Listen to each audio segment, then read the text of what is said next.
eyes on the beat.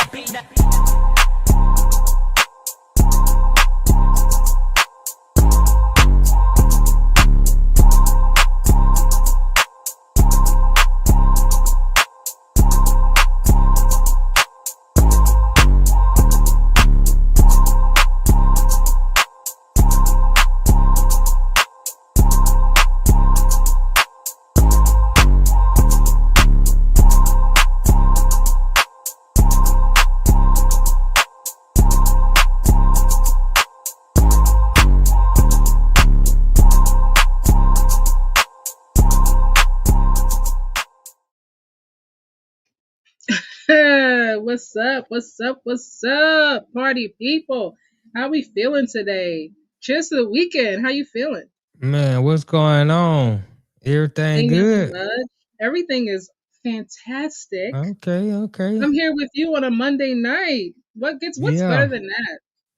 You know, they call Monday the the side Valentine. Sunday was the side piece Valentine. Cause you know you on Saturday, you know, that's Mm-hmm. time for your main. And then on Sunday Mm-hmm. you get your side chick in. Get your And on side chick. Monday, That's what I. Monday is the side. Right. It's the So this side. Right, so this side Monday. Shout out to everybody in the chat who so, celebrate the so side. did you take somebody out for side Valentine's Day? Is that what you're telling No, us? no, no, no. I'm just shouting out to the people that do partake in that type of thing. I Did you don't take want to leave somebody out for the nobody out. side day? Whoever celebrate the side day, I'm just giving y'all a shout out, you know, and wishing y'all a great side Monday. Oh my goodness. Did you Right. celebrate the actual Valentine's Day itself? No, I don't really get into that. One of the problems that I have is I read too much. Oh my And goodness. Here we go. sometimes when you read too much, you can't enjoy the things that Mm-hmm. people who don't have the same amount of information, sometimes it's better not to know. Mm-hmm. Even in the book of Solomon, it says sometimes it's better not to know. So, but This is true. understanding Saint Valentine's and who he was and what Valentine's is really about, it's hard for me to, It's a get into that. okay. I'm like, isn't Right. it not about love? No. No, it's a pagan holiday. Saint Valentine was a pedophile. Oh my. The heart shape is the shape of a young boy's booty, and that's what Cupid was a naked young boy who had the arrow because he was trying to Mm-hmm. fight the pedophile off, with the Okay. arrow. Right. So that's what I'm saying.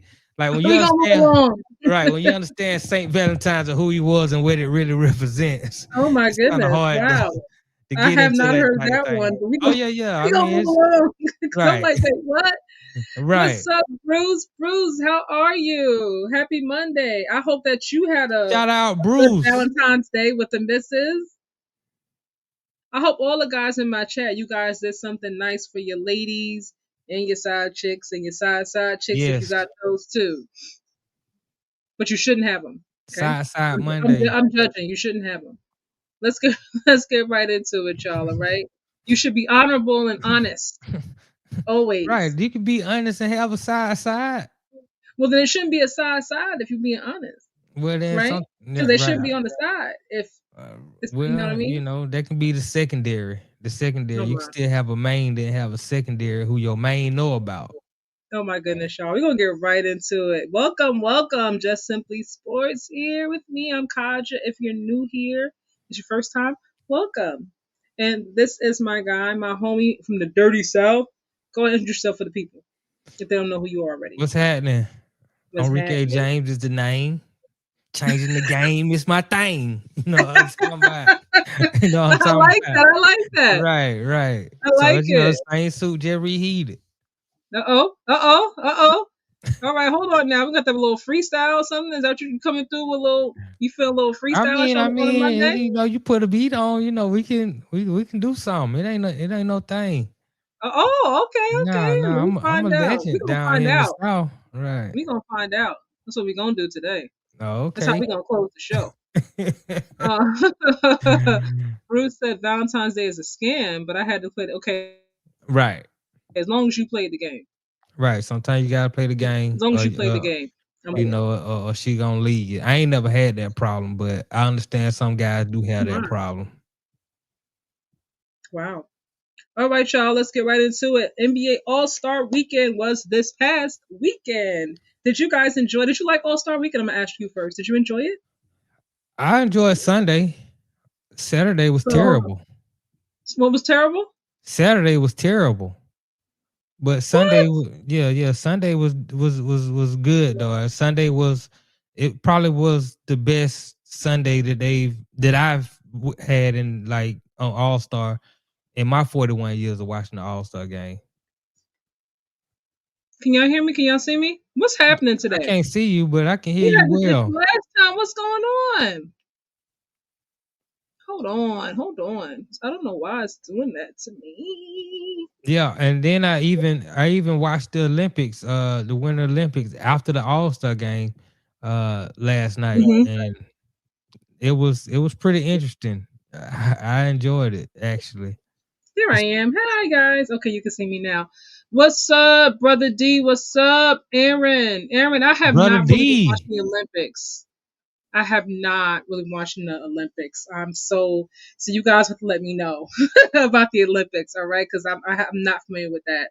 But get into this All-Star Weekend. You said you thought it was trash? Really? Saturday was awful. I really enjoyed the 3-point contest. I did. See, the problem with Saturday was, I think the NBA did a horrible job of marketing All-Star Weekend this year, and I didn't even realize that the All-Star Saturday was on until I looked at my phone and I saw Dame Lillard had won a 3-point contest. It was like 6 o'clock. I was like, hold on, wait a minute. The All-Star festivities already started. Like they usually start around 7:30 or 8. So then it threw me off too.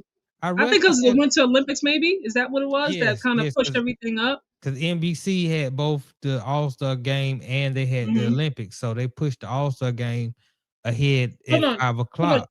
Y'all can see me clearly? Yeah. We can see you clearly. Bruce said my screen acting up. It's acting up. No, I see you clearly. Good? Yeah, you good.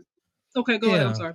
So I was like, shoot, let me get to the spot so I can, turn on the dunk contest. And by the time I got there, it was a dunk contest, and then it was awful. It was one of the worst dunk contests I've ever seen. I liked it. I was rooting for Carter Bryant. So yeah, Carter Bryant should have won. He choked up. He turned to Tony Romo on the last dunk. That last one, I was like, come on, Carter, and choked it up. But he was clearly the best dunker of the night.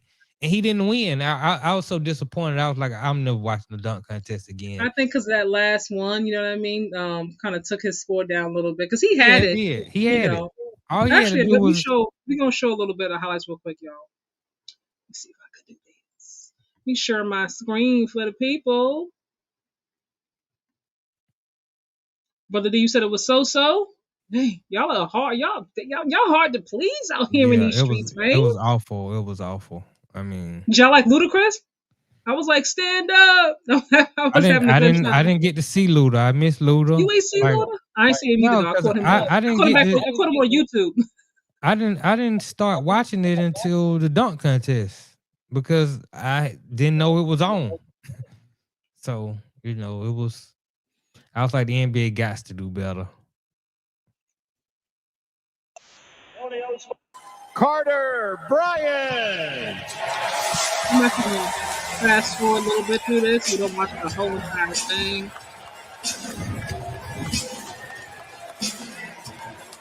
Carter Bryant, our first dunker. Noah, Jamal, Reggie. We are also joined this entire contest by the GOAT of dunking, Vince Carter. He will be with us all the way through, and he's got an up-close look at Carter Bryant, which the two gentlemen to my right are picking to win this thing. The pride of the IE represents. That's a good start. He started off good. I mean, yeah, I'm gonna fast forward because I'm the whole thing now. That's a tough dunk. And as you know, he paid homage to you as well. I respect you, Vince. I'm gonna be honest. It looks better on replay. It looks better when you slow it down a little bit. You see the leg kick out there. And here's the thing: these are all first timers, so yeah, I'm gonna fast forward through some of it, y'all. So you're not watching the whole damn thing. 1-inch guard from the Orlando Magic, Chase Richardson. This guy right here. I was like, this guy don't even look like he belongs in the 25th game. pick in the 2025 draft, averaging over 5 points per game so far for Orlando. And he's got all that Jason His mom was in Richardson WNBA, right? pressure to come with it. His I don't dad know won nothing in about this 2002 and I was like, who is 2003. this guy? This guy Here, was. Vince, give it I up thought support. this was somebody who was smoking weed on my couch just last week. Y'all like, who is this guy? This And he got it. homeboy from the crib. Hey, Break the ice. Get a score. This is what you want to do, and make your first dunk, right? And it's only 6. Out of SoCal. Hey, and here's the one thing about this. Now you've This seen guy two was guys the that worst. come I out was so and upset with this guy. fake He dunk. is Let's just say the that. worst. Now he's won dunk And I contest think before. Dwight Howard had a Here, thing for the him. whisper that he has I was some like, stuff him and in his Dwight bag. Howard got Do you be something going aggressive, on. or do you follow the suit and go past it? What you got to He think? I think he should come maybe bring. he You're did. gonna He bring thought he out could win the dunk contest. He thought it was a dance contest. And I met I was him like, come yesterday. on, bro. This is Like, him. He's He has swagger. He's got energy. that He had swagger. the whole time. Can give you this for a better deal on that. Why you Bring in hating? your he's AT&T the or worst type T-Mobile of bill dude. for a better deal. I just, and then the fact that he won, I was It's like, I'm the done. tone. I'm done with this. Yeah. He said, he said to me, he said, Talk I'm here. Let's see So what what you that got. tells me And is look at he's you. going for it. Right, I'm Yes, thinking he he is. couldn't do He's something running. great. Yes, I'm he like, is. okay, look at he Shot couldn't do Johnson something great, taking man. And that's what he do. I'm like, He gets two Come more on, attempts. dude. Okay. Come on. I like, like come that. on, Now bro. we know. I like that though. He could get that dunk, though. He could do that. He could How pull you that off. like got that up and it. he got up missed? for it. E40 should be He's ashamed of still himself bouncing for around. He attacking got the him this time. guy. Plenty of time. He got that energy. Oh, he's confident. He feels he's winning this thing. Oh, He's winning this thing. That was the wrinkle. That's it. Show Show me me. stick a little doggy in there. Behind his head. Yeah. And Terrible. 46. the excitement Was that that on he has. replay? Oh, look how Sometimes he has to high break he is. No, it wasn't better on Yeah. replay. Oh, That's like Yeah, he didn't do Hit him nothing. with the Dougie, Yes, though? I like that. Vic, Yeah. look at the No? replay. Oh, Terrible. yeah. Awful. Okay. That's He's still there. I'm going to fast forward. We'll go to Jack. Highlights. If he does that Oh, between he the was legs the worst. right now, Well, that would be Jason the might best have been the dunk in worst. this first round. the best. But he wasn't any good. That would, if he does it on his first try and goes between his legs, That's a 48. That's what, He is. that's what he's going with. I have the feeling he's going for it. He's going for it, being the biggest guy. No, Nothing. no between That's the a legs. pick and He roll. just goes- Luka What happened? He drops got it caught. off. He gets it and he just dunks it for Let's see two. right here. Take another look. Watch the stutter. Why are you Well, even that's here? a 42. That's a good. Yo. You going in on over there. Let me come out of here, y'all. I'm not gonna show the whole thing. I just wanted to show some of it. You should have Dang. showed when dude fell. Oh my gosh, when he almost cracked his cranium on the court. I was like, come on, y'all are You were laughing NBA at that? players. You were Yes. laughing at that? Yeah, after I seen that he was okay, I laughed Oh, because okay. After you saw he was okay. right. I'm like, dude, you're in the NBA. There's no like somebody like me supposed to do something like that. Uh-huh. And I wouldn't even do nothing like that. It's terrible. Look.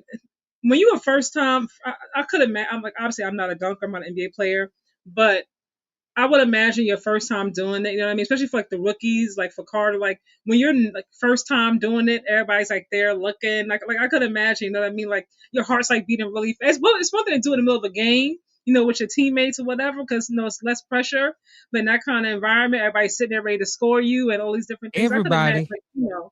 I'm gonna They give only them had like credit, though. 500 people there. Like, wasn't nobody there for that Oh, stop it. It NBA. wasn't just like 500 people, but still, you know what I mean? Like to still sign up and to still do it, you know, I mean, like a lot of people don't want to sign up for it. You know what I mean? So Yeah. it's like you kind of got to take what you can get. Like that, Yeah. Matt McClung.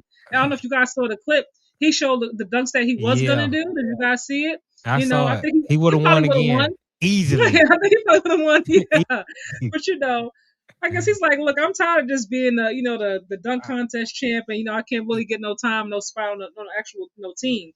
But like I said, I'm gonna give them credit. If you compare the dunk contest now to what it was back then, obviously it's not the same, but the players don't have the same mindset. The ones that you really want to see dunk don't want to participate. So it's like either you're gonna take what you get or just do away with it altogether. What you Yes, think? yes. Do away with it. Just done with Do it. away with it all together. If just like the NFL Pro Bowl, if the best players Mhm. don't want to show up and participate, then just Mhm. get rid of it.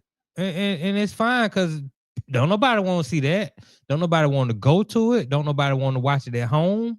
Just Mhm. go ahead and get rid of it and put Mhm. something else in play. Like I like Unrivaled had the 1v1. Now They did. Mhm. maybe the NBA players, maybe a 1v1 might work. Because In in the place of the 1v dunk contest. yes, because in the 1v1, you don't have to have your best players. You can Mhm. have those 15, those guys who are 14, 15 on the roster because it's one-on-one. We just want to see. Mhm. You know what I'm saying? Two people in the league going one-on-one. It really don't matter who it is. But when you talking about the dunk contest, I mean, you had legends in. I mean, Kobe did it. Jordan, Mhm. Dominique, Dr. J. I mean, the Mhm. list goes on and on of the greats who participated. Vince Carter, Tracy McGrady, Steve Mhm. Francis. I mean, and now you got guys that don't even get in the game. Guys who averaging less than 4 points a game out there want to dance. Come on, bro. Like, ain't nobody got time for that, man. Nah, So get rid of it. you saying he can't dance. He's got to come out and just be like, hey, just dunk. That's it. I That's just mean, he laser danced. focus. He was dancing so people could focus on his dance moves instead of them whack ass dunks he was doing. Wow. Wow. Y'all are hard to please in these comments. Dang. I'm glad I wasn't out there. I'd have went home crying if I would have saw the comments. Who do you think would have made it interesting? Uh, maybe Zion, Ja Morant, um, maybe the kid from Utah, the rookie kid, the young kid, Ace Bailey. Maybe he got some hops. Of course, Ant-Man. Ant-Man got all the hops in the world. He could have made Mhm. it interesting. So you talk about the star players. Yeah, I think those are some of the names that would have done well in the contest. And I think Carter Bryant. I mean, I really liked him in it. Now he was the lone bright spot of the dunk contest. He just choked off at the end, but those other dunks he did, they were all really good. Yeah, I like Carter. I'm glad he's finally getting. If y'all watched the Spurs play, he's finally getting some playing time. Before he just sit on the bench, just cheering everybody on. Now he's actually finally getting in the game. So I'm happy for him. Taco, who eating tacos? Check out going on in this chat. um, for me, look, I said like if the players, I think to at this point, you're not going to make them get in there, right? Because they don't want to hurt Right. themselves, you know. So either you're gonna have to give them some, like pay them, you know what I mean? Something that makes them say, okay, I'm gonna sign up for it, or you're gonna have to just take what you get. And for me, there's a pro and a con because obviously you want to see your main stars out there, right? But it does give people who don't we don't really get a chance to see as often get a chance to show what they're capable of. You know what I mean? Sometimes it's okay, sometimes it's not. You know what I mean? But it does give them an opportunity for those who necessarily get one because no other players obviously are more at the forefront and the focal point of the team. So I like it for that. If you're gonna step up and do it, then go ahead. I also said I think it was last year, maybe the season before, I can't remember. I had posted it here on my channel. I was like, how about you just get some guys from around the way, do some kind of contest. Let the folks from the streets, from the hood, come in and actually do a dunk. Right. Some of them actually really, really good. You'd be Oh surprised. yeah, they really good. So I mean, that might be a liability insurance wise. You got some random guy coming in there, God that they get hurt, kind of thing. But it might be interesting though if you're gonna can go about that. What do you think about that? Yeah, I think that'll be a good idea. I mean, I'm looking at guys like Keyshawn Johnson and Jace Richardson. Y'all don't play in the real game. Y'all should just be practicing dunks. Like, there's no reason you shouldn't come into the dunk contest with 8 dunks that are off the chain, that jumping out of the gym, things we never seen. You don't have you're not doing nothing else. You're not getting in the Mhm. game. Work on your dunking and perform in the dunk contest. I mean, shout out to brother I think D. I think Kashad, he said he found out like 2 days before that he was gonna be able to do it, so I don't know how much time you need to practice your dunks or whatever, if you gotta do it months in advance or whatever, but I'm not gonna go too hard on the young fellas. They went out there, they tried, and I'm gonna give him a give him an E for effort kind of thing.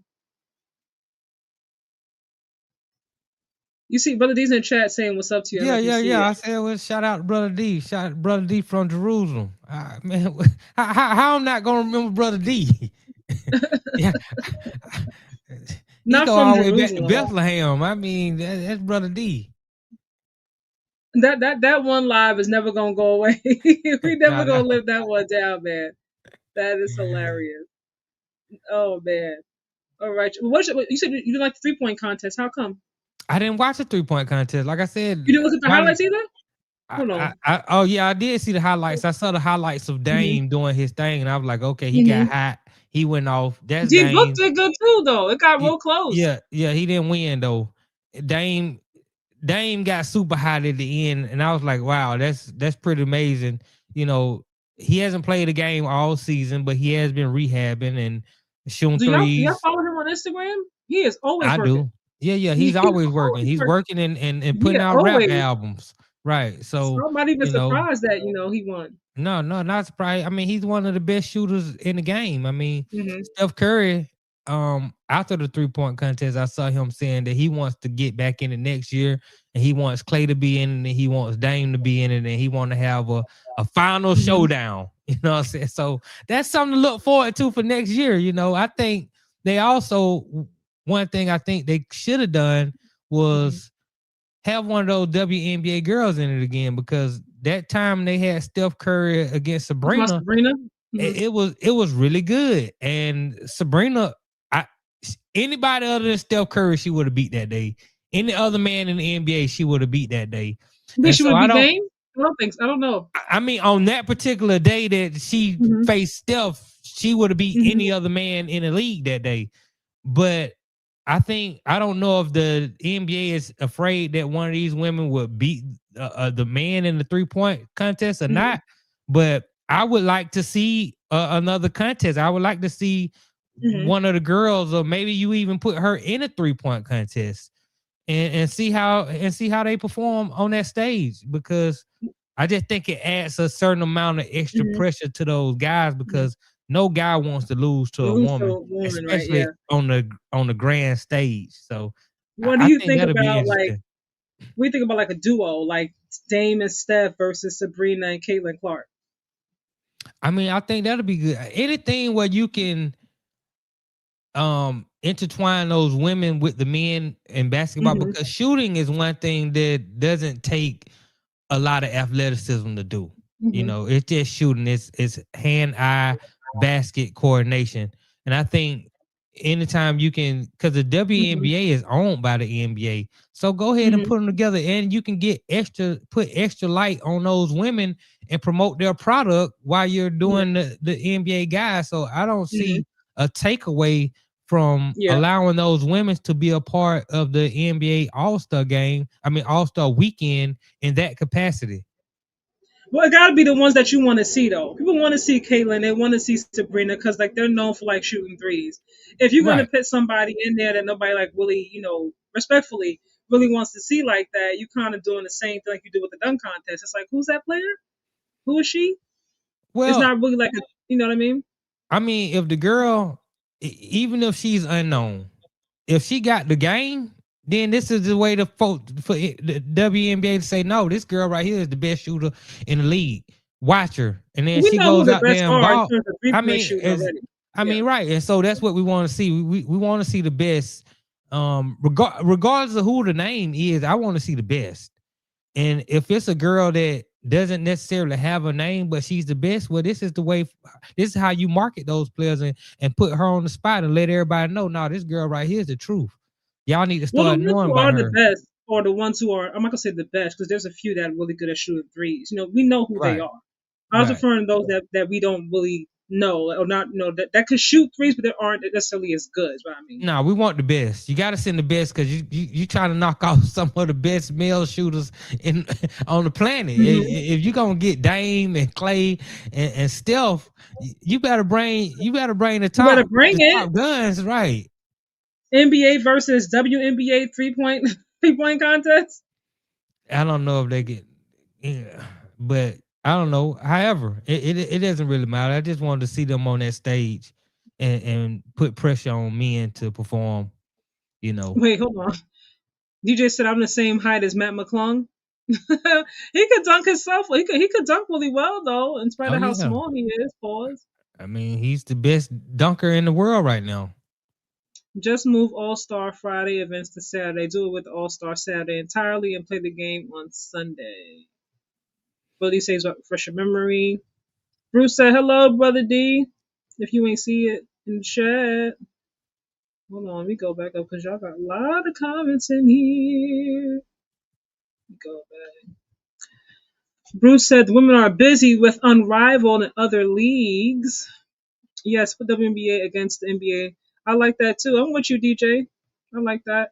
It is going to be in Phoenix next year. Yep. You'll be boots on the ground. You going to go for that? You going to go in person? That's what's up. Gender doesn't matter when it comes to shooting. Okay. I'm here for it. Here come Bruce. He said, I disagree for the women to come in right now. They have their own leagues and should stand on their own. At this point, it's disrespectful, really? Why would it be disrespectful, Bruce? You got to elaborate on that. DJ CC in the 3-point contest would send ratings through the roof. Yeah, it would because we haven't really seen her a lot last year. She got hurt and stuff like that, and then she came back. She got hurt again. Yeah. So yeah, they people want to see her now. They haven't really seen her, and people if they could come see her in person too, like they really would come out, to watch that. So that would definitely sell some more tickets for sure. All-Star Weekend NBA is close to the Pro Bowl. Dang. I disagree with that, but the Pro Bowl is the worst. WNBA is supported by the NBA.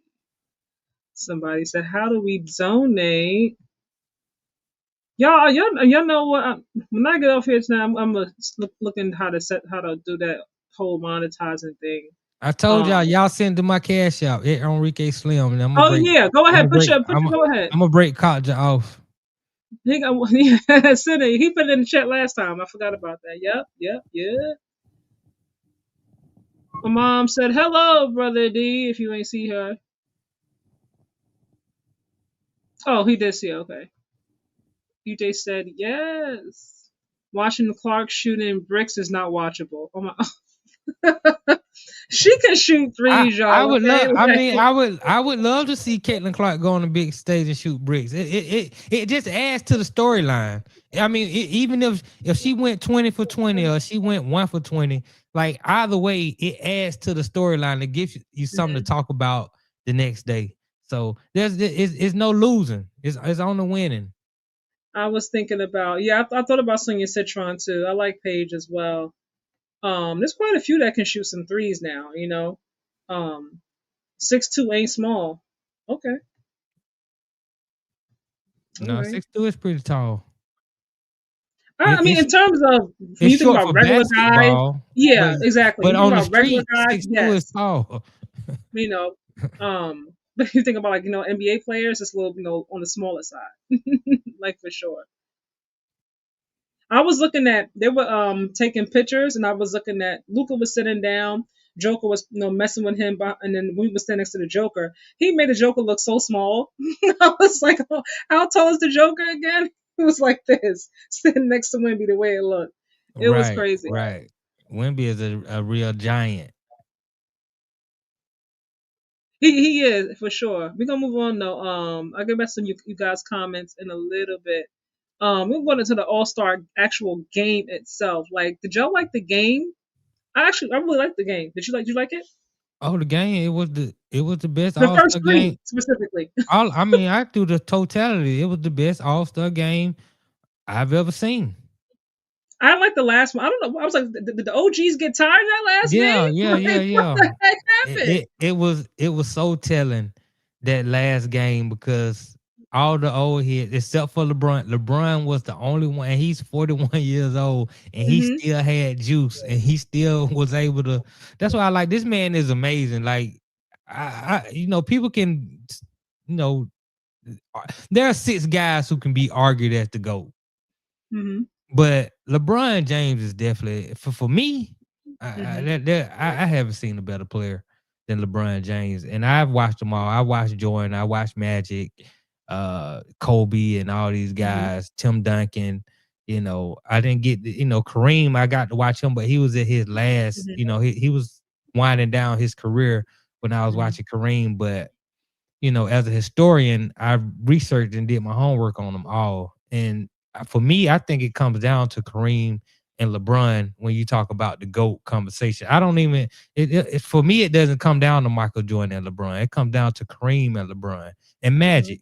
But Jordan is definitely in there because he was all that in a bag of chips, whatever you want to say. And shout out to Michael Jordan. He just won Daytona 500 yesterday. He got another ring. You know what I'm saying? So when it comes to winning, Michael Jordan is definitely that guy. But LeBron is amazing.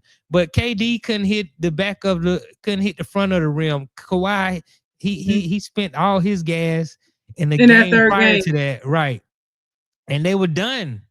And those young guys ran them out the building. But the OGs played great. The first two games they played, that third game they couldn't do nothing with Kawhi. Right. They couldn't do nothing. Like I was like, okay. I was like, you know what? I was like, all right, Kawhi showing up for the millennials. All right, let's represent. You know what I mean? OGs. You know what I mean? Show the little youngins how it's done. And then Kawhi was like, okay, I gave it all in the third game. I need somebody to come along. The fourth game, I ain't got no more gas. And that was that. I was surprised. I think I went to the kitchen because when the drink came back, I was like, wait, what the heck is going on with this score? I was like, where's everybody at? Like, what happened? Everybody said, we done? That's it for the night? We done playing? Like, Adam, you got all you gonna get from us. And that's it. We ready to go home. I was like, what happened? My respect for Wemby. I'm gonna read y'all comments in a second, y'all. Hold on. I see something, but I'm gonna read it in a second, y'all. My respect for Wemby grew. I so much respect that he really cares about putting forth the best effort no matter what, like really competing, putting on the show for the fans. Like he takes his job so seriously. Like you could tell actually really matters to him. Like he's not just there just because, it's just basketball. Like he cares about, playing and also the off the court stuff as well. So shout out to him. He was mad about that first game. And I was mad too. I was like, how you give him a 3? Who gave him the 3? Right. I was so mad. I was mad for him. Yeah, I mean, I just wish women would play like that every night. You don't think he plays the same intensity every night? No, he doesn't, because a lot of nights he want to be KD, he want to be Steph, and he want to bring the ball up and shoot threes. Last night when he was showing that he wanted to win, he get to me on the block and just let me go dunk on these little guys. And that's what I want to see you do. And maybe come playoff time, that's what he'll do when it's really winning time and it's time to go and get it. Maybe he'll just say, give it to me on the block. And I'm 7'5". I'm just going to dunk over these little guys and get easy baskets. Or you going to send me to the free throw line because there's nothing you can do with me. And when he was doing that last night, I was like, okay, that's the Wemby I want to see. Of course, he's always going to be a terror on the defensive side of the board because because that block, I forgot who shot he blocked. I was like, oh, watch your head. Right. I mean, he has his length is undeniable. I mean, pause. Right. I mean, because I was like, wait, what? He's wiping everything off the glass and he forces difficult shots. But on the offensive end, I don't want to see him shooting a bunch of threes and coming down, dribbling between his legs because he has handles for a big man, but you don't have handles. You just too tall. And yesterday it showed there was a few times where they was able to strip him because he has to bring the ball from way up here to way down here. So just get it in the post, duck under, come up, dunk on these little guys, 2 points, or you go to the free throw line. So yeah, I really enjoyed that. I think the world would have played better if they had their people. Yes, they were missing key people. They missed SGA, like Giannis, the actual starters in the league. Like they all were out, like all of them. Because Luka and Jokic really played like 2 minutes. They didn't really, they didn't really play. So when you missing Luka, Jokic, Giannis, and SGA, guess what? Those are the best 4 players in the NBA. Jamal Murray, I was like, dude, you tired? Like, I was like, wow, he just was here yesterday. He ain't that good. I mean, I'm glad that he made an all-star like as a career achievement, but he's really not an all-star caliber player in my opinion. He's a good player, but he's not an all-star caliber player in my opinion. But Jeff Teague made it one time, so Jamal Murray can get in there one time. Wow, that's disrespectful. Not putting him. No, he's just not that good. Mm-hmm. And I like the Jamal. Nuggets. I watch the Nuggets all the time. They're one of them because Jokic is like, as soon as Russell Westbrook retires, Jokic is gonna be my guy. So I like to watch the Denver Nuggets, and Jamal Murray, he just ain't that good. I mean, he's solid, but he's not all-star caliber, in my opinion. Okay.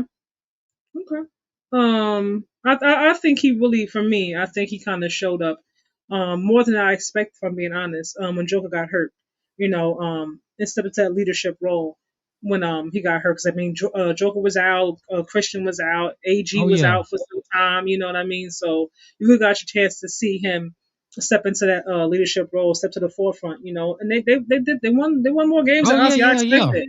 I like Jamal Murray. He's solid. Yeah, he's solid. I like him. But I think that it would have been more interesting if you had the world had all their players, Right. When he was out there by himself, I think they would have won it. I think they would have won it without tell, like when Wemby came out, of the game, it was like the rest of the world team kind of just dropped down energy. I was like, y'all, what happened? Like, where's the energy at? Ant-Man. Did y'all see the introductions? Everybody was like saying their name, where they're from. Ant-Man was like worldwide. I was like, this guy is hilarious. ATL, shouty. You from ATL? Are you not? No. Yes, ATL. ATL worldwide. But he showed up. Usually he's like last year he was like all-star. It was some time off. But he followed Wemby's tone and he said it. You know what I mean? He said Wemby set the tone. Right. You know what I mean? So Ant-Man's a competitor. He don't want to just lose. So he's not going to just let you just go crazy on him. You know what I mean? So he's like, oh, you playing? So I'm gonna play too. Kind of thing. I enjoyed it. It was a really good watch. I would have loved to see the world versus the USA Stars in that final game because the OGs had no more to give. They was tired. I was like, they was tired. They were ready for bed. It looked like. So I think it would have been a little bit more competitive just because when he was there. But overall, I like it. I hope they keep this for next year. What you think? Yeah, I mean, they need to. If this is the type of performance that we can expect, the type of excitement that we can expect out of an all-star game, we can see the best guys go with it. I mean, you actually put some effort. Thank God. Right, you got to see a guy like Wemby go out and show that yes, I'm that guy. When you put all the guys out here, I'm that guy. You got to see Kawhi show you like I'm that deal. When you put all the guys out here, I can get hotter than anybody. You got to see Ant-Man like I'm a star amongst stars. I mean, he popped off the screen. That's what the All-Star game should be about. When you put all the stars out there, and I got to give LeBron James too. LeBron James to be 41 years old, I'm like, man, this guy still is that deal.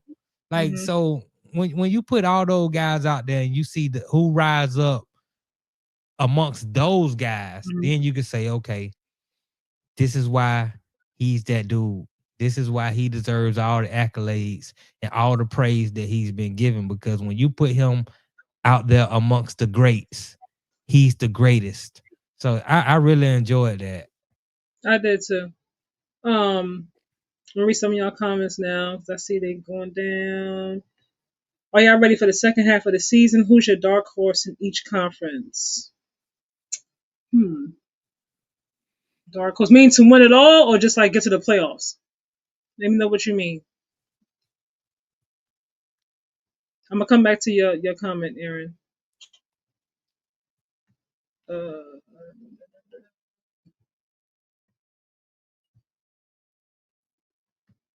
right. Bruce was talking about what you said about LeBron. All-Star. You said it's the best All-Star game you ever seen in a long time. You said he said, "But need to clear your glasses, bro." Bruce.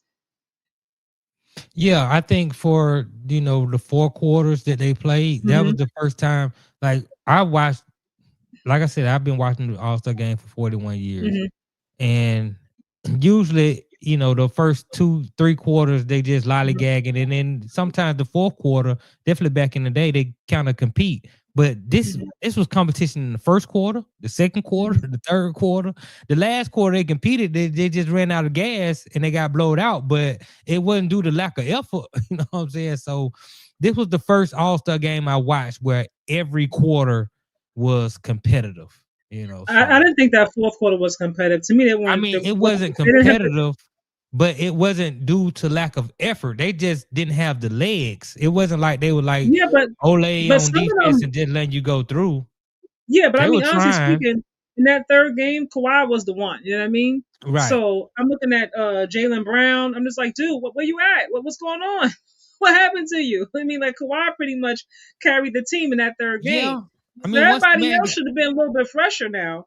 right, I agree. Great, because when Kawhi got hot, those guys It was just start. yeah, just give him the ball. Yep. Yeah, There they you were like, go. "Here you go, like go Yeah. ahead, do your thing," and that's what you're supposed to do when a man get hot. Yeah, But you should. Yeah, absolutely. I agree. right. Thank you. Thank you, Brother D. OMG, LeBron fabricated greatness is great. Oh, we're not gonna do LeBron James debate today, y'all. Cream of LeBron, LOL. Uh-oh. When you have panel coach, I want to come and debate Mr. James about the GOAT. Okay. Okay. Yeah, I don't do GOAT debates. Brother D said, I'm not debating you, Bruce.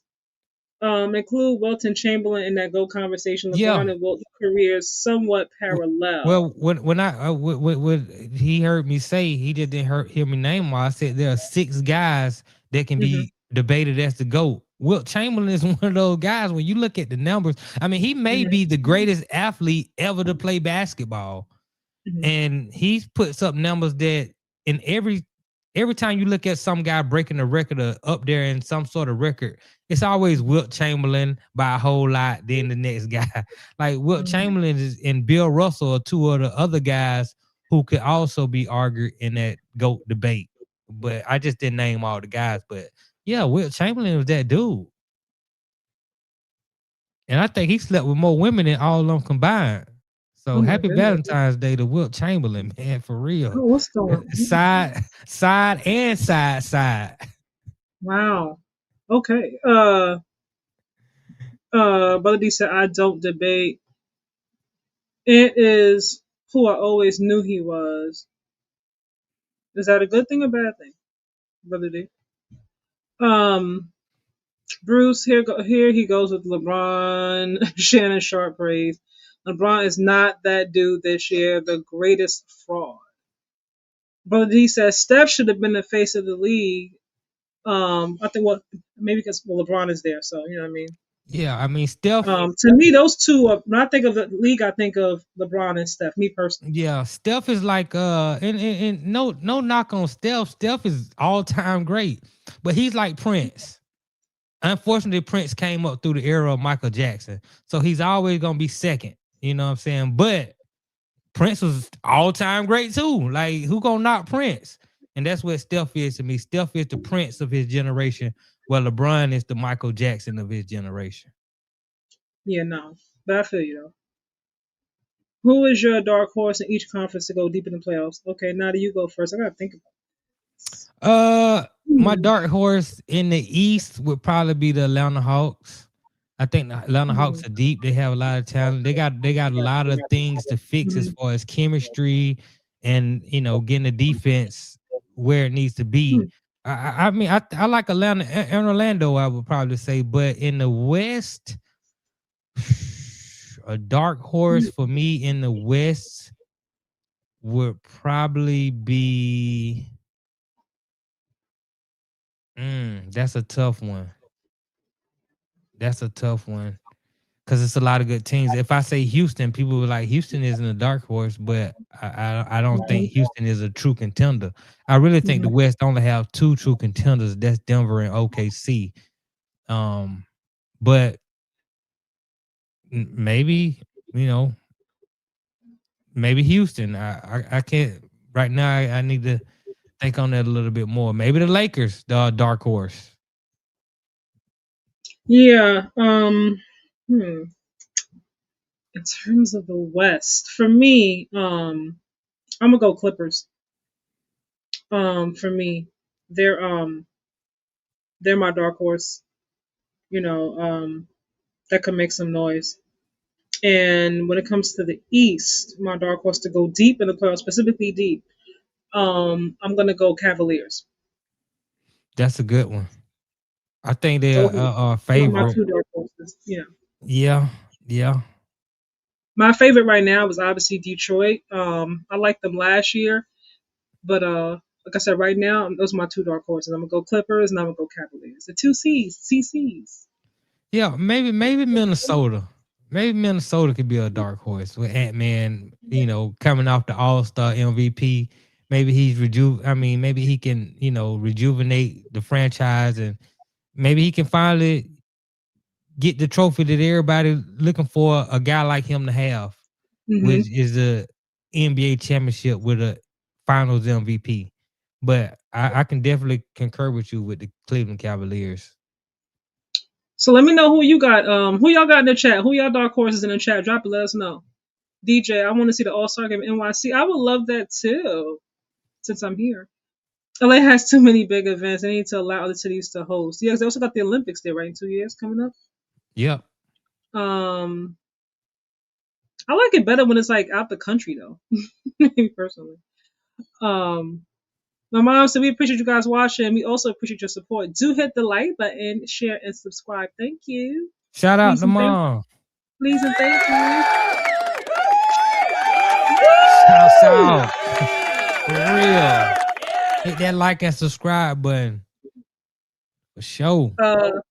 Wow, Wilt, yes, Wilt Chamberlain. Yeah, well, Who's that guy. trash? Who's trash? You talking about Ant He Man? not he not talking about Wilt being trash, and he can't be talking about Ant. Maybe he's You reminding talking about himself to Ant? take out the trash. You my who? Because you said Ant's always who I thought he was, and I said, "What you mean? You saying he's trash?" Because I'm like, hold on. Another is 75%. Great. Double violation, naughty. Double I don't know what that violation. means. Yeah, because y'all dropping in the chat. I'm like, because I'm going back and I reading don't this know while I'm what reading double. this stuff. Steph is not Prince. Steph is MJ, and James is Bobby Brown. Yeah, Not Bobby Brown. you know, that's the beautiful thing about LeBron. He's so polarizing. You got a lot of people like him, because of his greatness, but Mhm. because of his greatness, all the greats, whether it's Floyd Mayweather, whether it's Michael Jordan, whether it's LeBron, they're truly great because you got a lot of people who don't like them because of their greatness. And they just don't, for whatever reason, they just don't like them being that great. A lot of people copied MJ and still do. A lot of people copy Steph. The league copies Steph. This is true. This is Yeah, yeah, true. yeah. I mean, it's a copycat league. Detroit. Detroit's a dark horse. How is it possible? They're number one in the East right now. I wouldn't consider them a dark horse. Not the way they're playing right now. Now, if something happens and they kind of fall off a little bit, is one thing. But right now, to me, they're miles ahead in terms of the East right now. I mean, you could say the Knicks are a dark horse, because they've been kind of up and down this season. Like they were starting out good, The then they kind of Knicks are hit like a little trash. patch, and then they got better, and then Jalen Brunson was hurt, so he missed some games, and then Jordan Clarkson was playing, and then now he's sitting. So I'm not even sure what they got going on right now. I'm a little bit Nothing. confused, if I'm being honest. You want to hit the cash button, okay? Lakers dark horse. Prince and Steph is double violation. Okay.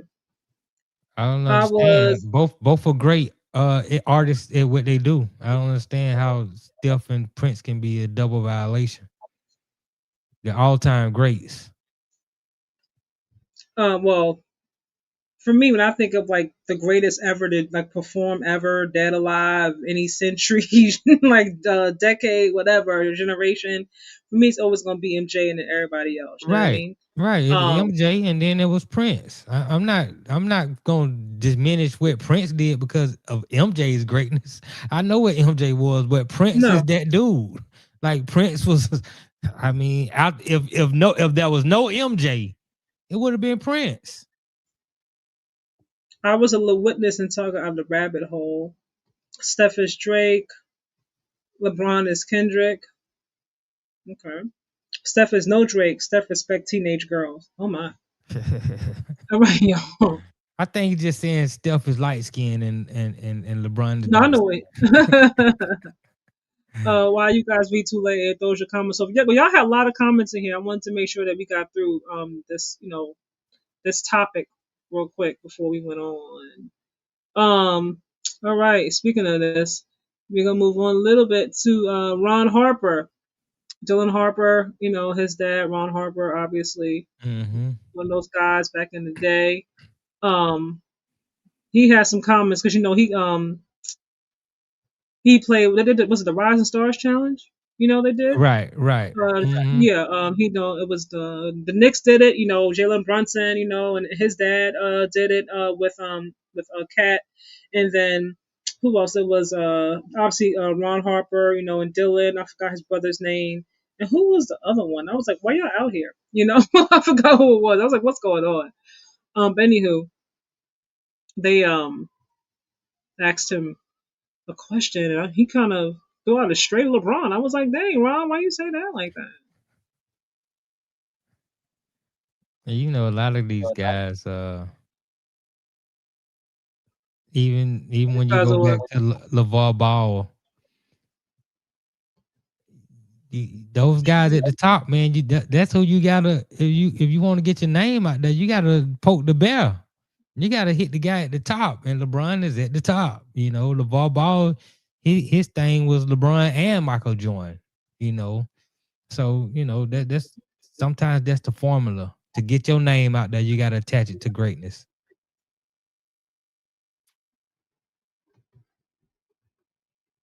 Enjoy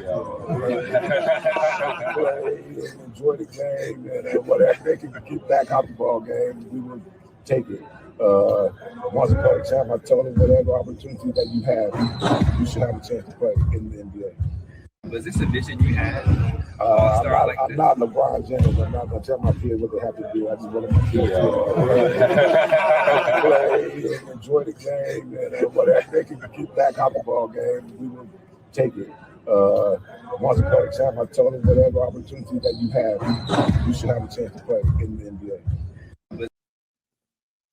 All right, y'all. I was like, what? His kids were like, someone was like, oh man. His son was like, oh man. I know this Because is going. he still got to see LeBron. I know this is going to trend. They're like, Dad, Right. come on, man. Like, really? Like, you retired, Right. man. Like, we still got to get out there and see these folks. Exactly. Someone's like, oh God, really? Not today, Dad. Not today. What did you think though about what he said though? I'm not LeBron. I don't tell my kids what to do. What do you think? I mean, I understood what he said. You didn't have to embark LeBron's name into this conversation. You could have just said, Mm-hmm. I'm not gonna tell them what to do, but if they want to play basketball with the training that they have, I think that at some point they'll have that opportunity. He could have had the same message without saying LeBron James's name. Yeah. But again, when you attach your name to somebody like LeBron, now we're talking about it. Everybody's talking about it. Social media is talking about it. So as soon as I saw it, I was like, oh man. Right. So it's gonna be it kind of gives people something to talk about. And now nobody's thought about Ron Harper since he won championships with the Chicago Bulls. Nobody's thought about Ron Harper. Now Ron Harper, all of a sudden, he's relevant again. So I mean, okay, but it was unnecessary. But I get it. You want to attach your name to greatness. How many championships does he have again? 3, I believe. He won the 3 on the second of the 3 peats with Michael Jordan. Ron Harper was a really good player. Ron Harper was with the Clippers. He was an all-star player with the Clippers. I mean, when you talk, people like to talk about, sometimes people say the Bulls didn't have, no, the Bulls had great players. Definitely on that second 3-peat. They had Ron Harper. You had Dennis Rodman, Pippen, Tony Kukoc, Michael Jordan. I mean, they were stacked. You talk about a super team. They had a super team. And they won 3 straight championships with a super team. It wasn't like Michael Jordan was out there just winning with guys how LeBron was when he had J.R. Smith and Eamon Shumpert and Kevin Love and those guys. No, Michael Jordan played with a super team.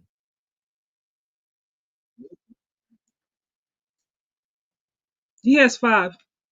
Oh, right. He did. He did. 3. Well, they didn't win. With MJ and Pip, and then 2. Right. Yeah. That is correct. He was in the latter end of his career. That's correct.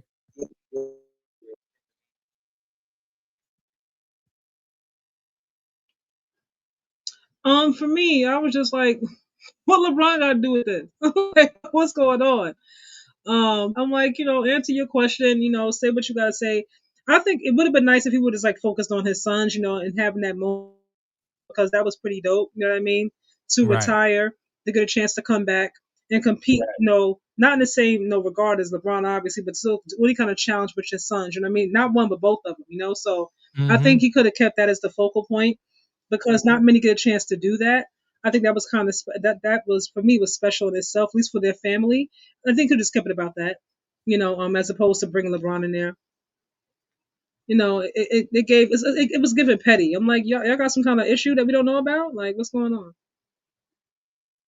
Right, right. I mean, it was unnecessary, like I said, and I agree with you. You just enjoy the moment that you have with your sons, and Yeah, and your sons are gonna be some decent basketball players. They're gonna be better than Bronny. So you got that part. But come on, man, even you if they don't. just catching strays the whole weekend, huh? Right, Like, right. I think Dylan's gonna be better than his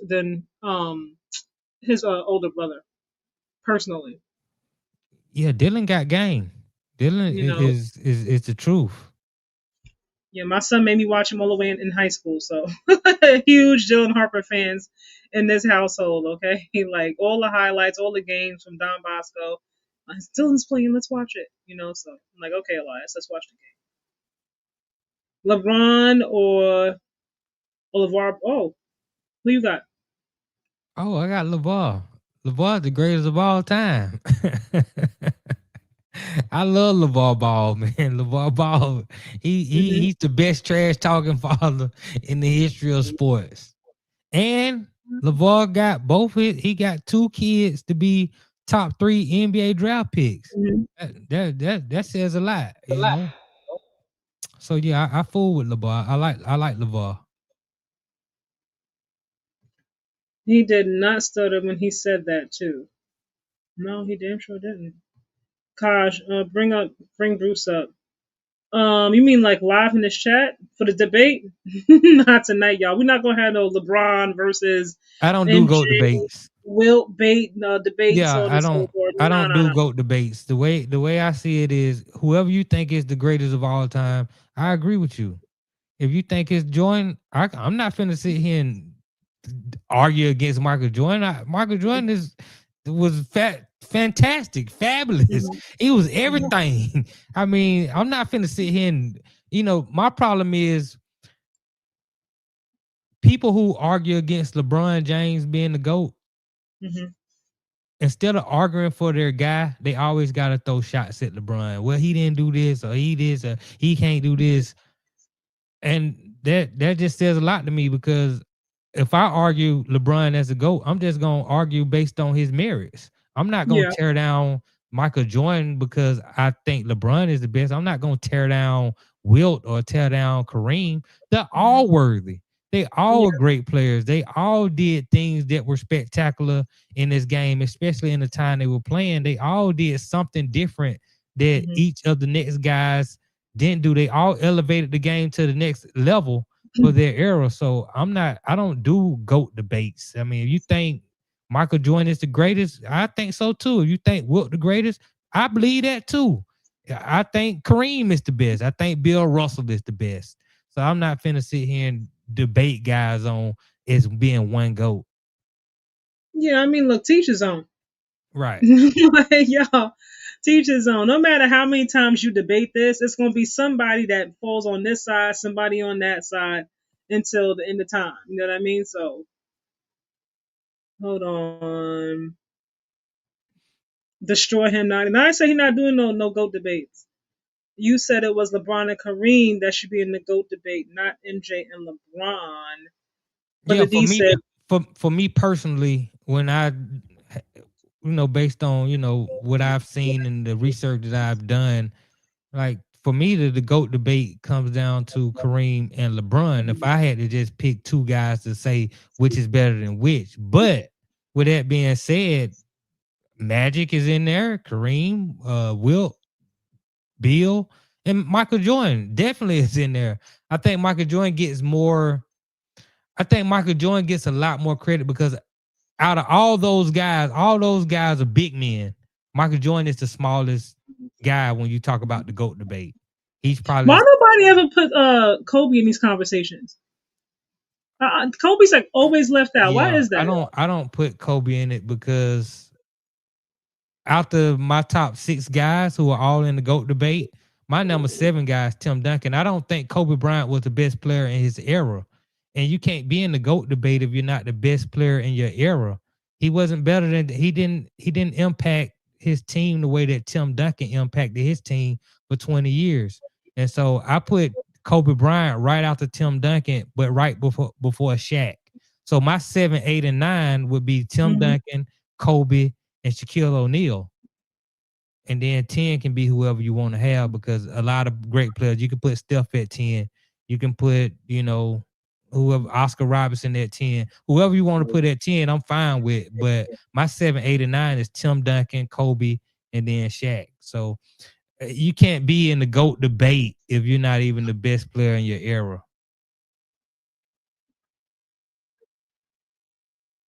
I'm going to go read some of these comments. DJ said MJ sneakers are better. Yeah, okay. That's arguable. I respect your opinion, but I disagree overlooking James' failures. Well, they all had I'm failures. sorry, you cannot be a GOAT and have a losing record in the finals. That's ridiculous. Because like y'all coming through the comments. Hold on, I'm trying to make sure I read them all as I'm talking about it. Because he's a Michael Jordan clone. Because they are dumb. You talking about what I said about Kobe Bryant?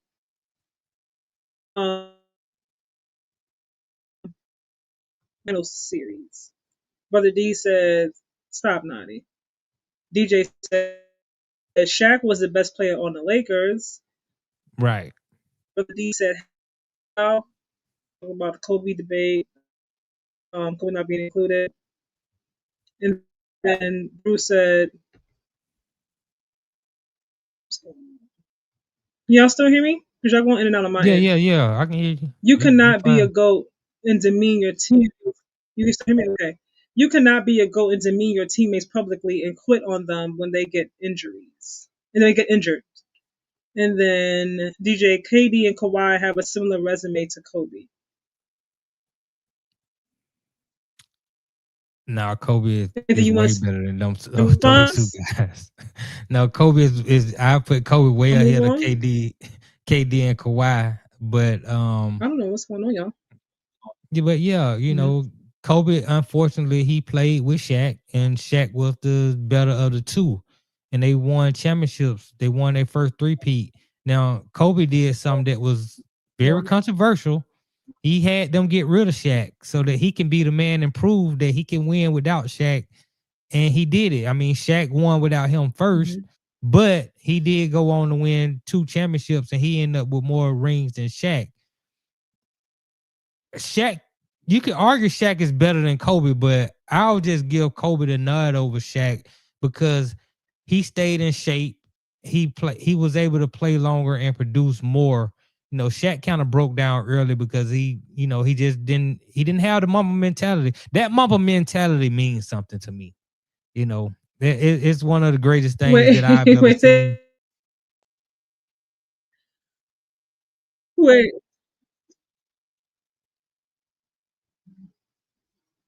Hold on. Nah, let's be respectful. Respectful too.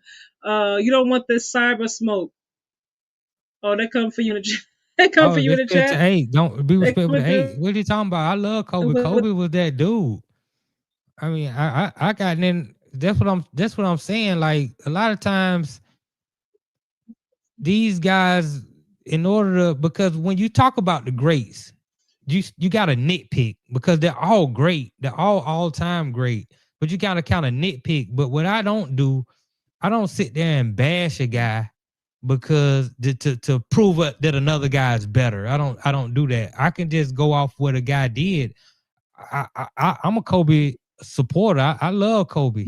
Especially number 8 Kobe with the afro. That Kobe was that dude. You know what I'm saying? So, and what he brought to the game is undeniable. I got nothing but love for Kobe. I just can't put him ahead of Tim Duncan. for what Tim Duncan was able to do with the Spurs in that He's whole just not. dynasty. He's not in one of your goats. No, he's definitely not up there with Michael Jordan and So he's just not one of your LeBron, goats. and he's right in that next level. He's my number 8 guy. He's still top 10. You talk about top 10 out of 300 great players in the history of the league. He's number 8. Like that's I mean, I don't know what people want. Like that's amazing. Like for him to be the 8th best player to ever play in the NBA out of all the players that played in the NBA, thousands. He's in the top 0.1%. Mm-hmm. But guys get mad when you don't put a guy Kobe where only won 2 they have a guy. Kobe only won 2 championships as a number 1 option, the same as KD and Kawhi. Respectfully, you males sound like bees. I'm not going to read the word. LeBron had a snake mentality, but not the Mamba one, respectfully. Bruce, more to nitpick with LeBron than any so-called GOATs. DJ, if KD had a brush, she would be top 3 all time. So, yo, I don't know what that what's means. going on? LeBron is the 9th greatest player of all time for me. Okay. Gosh, can you let me up, please? We are not doing GOAT debates today, y'all. I don't even know how that's even possible. I don't even for somebody to put LeBron as the 9th greatest player of all time. That's not a person I would even debate basketball with. I'm not even interested in it. I remember one time I was locked up, right? And a guy in jail, he didn't want to talk basketball, and he told me that Tracy McGrady was better than Kobe. I told I don't want to talk basketball with you no more, man. It's all good. Like sometimes it's not gonna be worth it for me to even talk to certain people about the game. I mean, you got LeBron as number 9 all time. Like clearly, you just don't like LeBron, and that's fine. It's just not something that I'm interested into going back and forth about. So it's not possible that someone could have Wilt, Kareem, MJ, Shaq, even who they might feel legit or just better than LeBron. Yeah. I'm okay with you thinking that Wilt, LeBron, not Shaq. No, not Shaq. But if you want to say Wilt, I mean, that's throwing a name out there. Tim Duncan. You know what I mean? Like, no, you're right. I'm not. We can't. No. And I love Tim Duncan. He was my favorite player in the NBA. But no, it's not the case. That's just not how it works. But if you want to say, Jordan, Wilt, Kareem, somebody like that, then I respect it. But to put that man all the way down to 8th or 9th, like, come on, man, that's not even. We're not even really talking basketball now. We talking about personal feelings towards a guy. I don't do personal feelings. I don't care how I feel about a player. I go by his game on the court, and I just let that do the talking, and I leave my emotions out of it. Well, I mean, the same way you feel like that, though, somebody could feel going by, different players and different eras in their game. They could be like, well, they might be. I mean, I don't know. I feel what you're saying. Who has ahead of him? I'm just giving an example.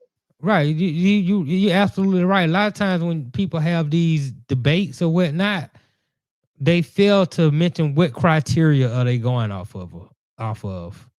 And I find that it's funny where they'll say, well, he got this many rings, but then I'll be like, well, Bill Russell got 11 rings, and one of those rings he got while player coach, and they won 9 straight. Like, but you don't want to put Bill. Well, Bill played in the 60s. It's always some caveat. So I'll be like, just what criteria are we going to go off of so that we can be consistent when we're having these kind of conversations? And the criteria always changes. All right. Oh, y'all. DJ, to be honest, I can't give an objective opinion. Did not see MJ anyone below his generation play, only highlights. I'm here for it. You gotta be honest if you didn't really watch it. No, I didn't really watch Tim Duncan play and Will Chamberlain and stuff like that, so I'm not gonna debate that. I tell you what, Nadi, I will inbox you an invite to a Philly sports show in 2 weeks. Anytime, let me know. I'll be there. Kaja, where do you see Tyreek Hill? If Tyreek Hill goes, oh, yeah, they did get rid of him, right? Considering I can't talk about basketball, can I ask this? Honestly speaking, I don't know. He has a lot going on, or he's had a lot going on off of the field, and come back from that nasty injury. I don't know. He's also getting a little bit older. You know what I mean? His production hasn't been the same. Now that could be because of him, it could be because of Tua. It depends on how you look at it. So I don't know where he's gonna go. Brother D said, "Let me up, and you will know the criteria." Y'all can do that in 2 weeks on the Philly Sports Show. Right. Hit me up. Let's do it. All right, y'all. Moving on. All right, Adam Silver.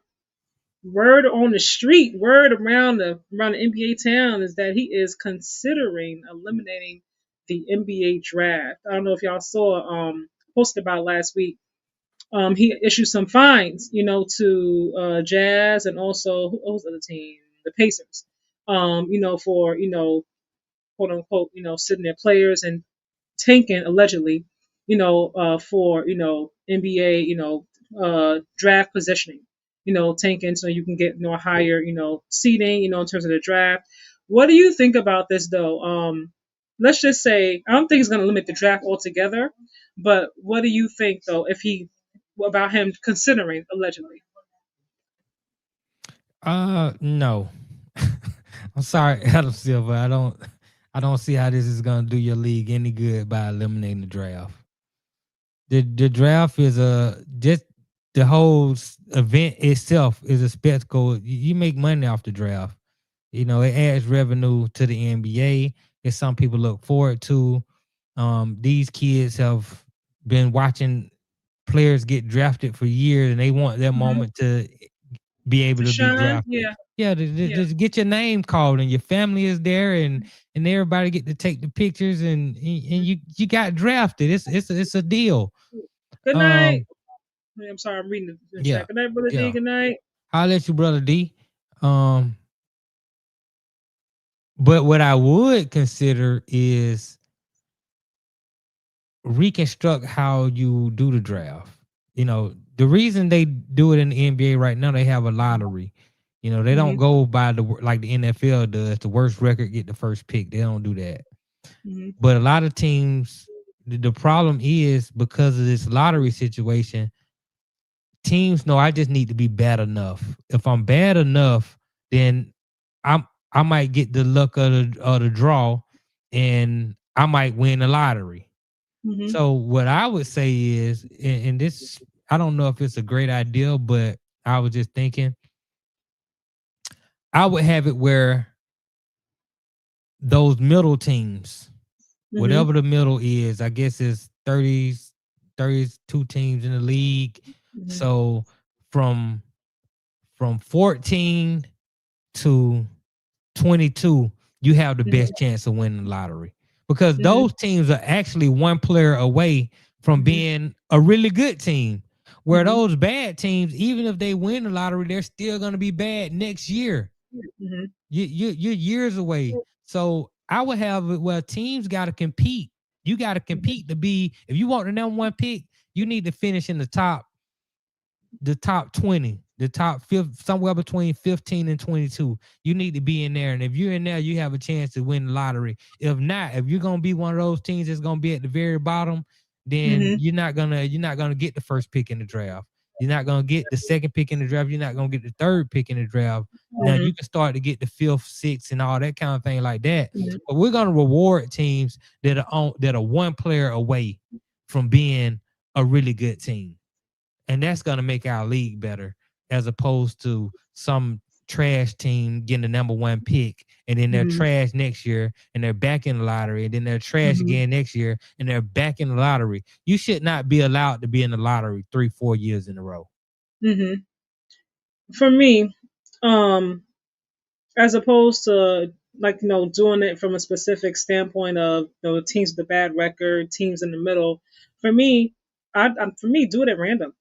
Put everybody, all the teams' names in a little ball, whatever have you. Toss it up, put it around, move it around. Whatever team comes out, whether you got a good record or awful record, that's who gets. That's the order it goes in. You know what I mean? And going about your business, because the way that it's going now, I wouldn't want you to eliminate it. Like you said, the players who have been dreaming, working so hard all their lives to get up there, shake his hand, commission his hand, and have their moment, with their family and so on and so forth. That's something that you dream about. You know what I mean? I heard a lot of players say it. So I wouldn't want that to take away from what they've been working so hard to achieve. Obviously, one part of it, should I say, not the whole only part of it. But for me, I'm like, take away the whole, where you got to have a bad record, a subpar record, like the point, people are still paying their money. You know what I mean? Right. Like, you still got fans still paying their money. Whether you got fans that still coming to support teams that got the worst record in the league, they still want to come. They're still paying their money. And to my knowledge, you're not really giving discounts based on a record. So if that's the case, then I expect everybody to show up and still compete and not tank on purpose so that you can get the best AJ Devanza or Peterson or whoever it is that's coming out, a Caleb and so on and so forth. So for me, I'm like, just do it at random. And if that means the best player goes to, I don't know, the Lakers, or he goes to the Celtics or whatever it is, then so be it, because that needs to stop. The intentional taking, sitting all your players, with the load management thing. You got fans who are there flying from different countries and states to see a player play, and they're sitting down perfectly fine, healthy, fully dressed, laughing, joking on the bench, and you sitting there like, what? Like, I pay all this money to come see such play, and they got the whole starting lineup just sitting down, and you watching, the bench of the bench. It's like, come on, I didn't pay for that, respectfully. I said with respect, because they're still NBA Right. players. But I didn't come see you play. I wanted to see Luca. I wanted to see LeBron. You got Luca and LeBron sitting down. You got Austin Reeves sitting down. I didn't want to see Jackson Hayes. Right. Correct. Like, I didn't come to see him. So respectfully, okay. So how we doing this? So for me, something does need to happen now. I don't know how he's gonna go about doing it. We shall see. If something changes this year, maybe like next year. But I'm here for him, being a little bit more stern, no pun intended, when it comes to this, because something needs to Right. shift now. Let's get out of control. Yeah, some definitely needs to shift. I mean, I probably wouldn't do it like the way you just said. I wouldn't do it At like that. random. Yeah, because I can't have the top team getting the number one pick, because what that does, it could potentially stifle a young man coming into the league. Because Hmm. if you get drafted by a team, let's say you go to Boston. Boston is one of the better teams, and now Yeah. you coming in as a young star, you expect for you to eventually it'll be your team. But when I got Jalen Brown and Jason Tatum, I really don't have the time to be developed. I'm gonna have a young guy who's gonna be in a Jonathan Kuminga kind of situation. We're Hmm. trying to win now, but you the future, and we gotta develop you. We gotta kind of stifle your growth. It'll be better for that young man to go somewhere where he can be developed, where he can be the center of attention for a franchise, because that's why you drafting a guy number one, number two, and number three. You want him to Hmm. be the centerpiece of you building your franchise around, so you can start winning championships. And if he goes to a Detroit where you already got a Cade Cunningham and a Duran, like, where am I going to fall in the pecking order? I need to go somewhere where I can actually, you know, develop and thrive into that guy. And a lot of times, but I do believe that can happen if a person gets drafted in a team that's in the middle of the pack, you Hmm. know, or even a bottom feeder, but Hmm. definitely a guy, where you can go contribute right away. Hmm. Some of those middle of the pack teams, they just need a AJ or a Peterson to go to the next level. So it's almost like Philadelphia.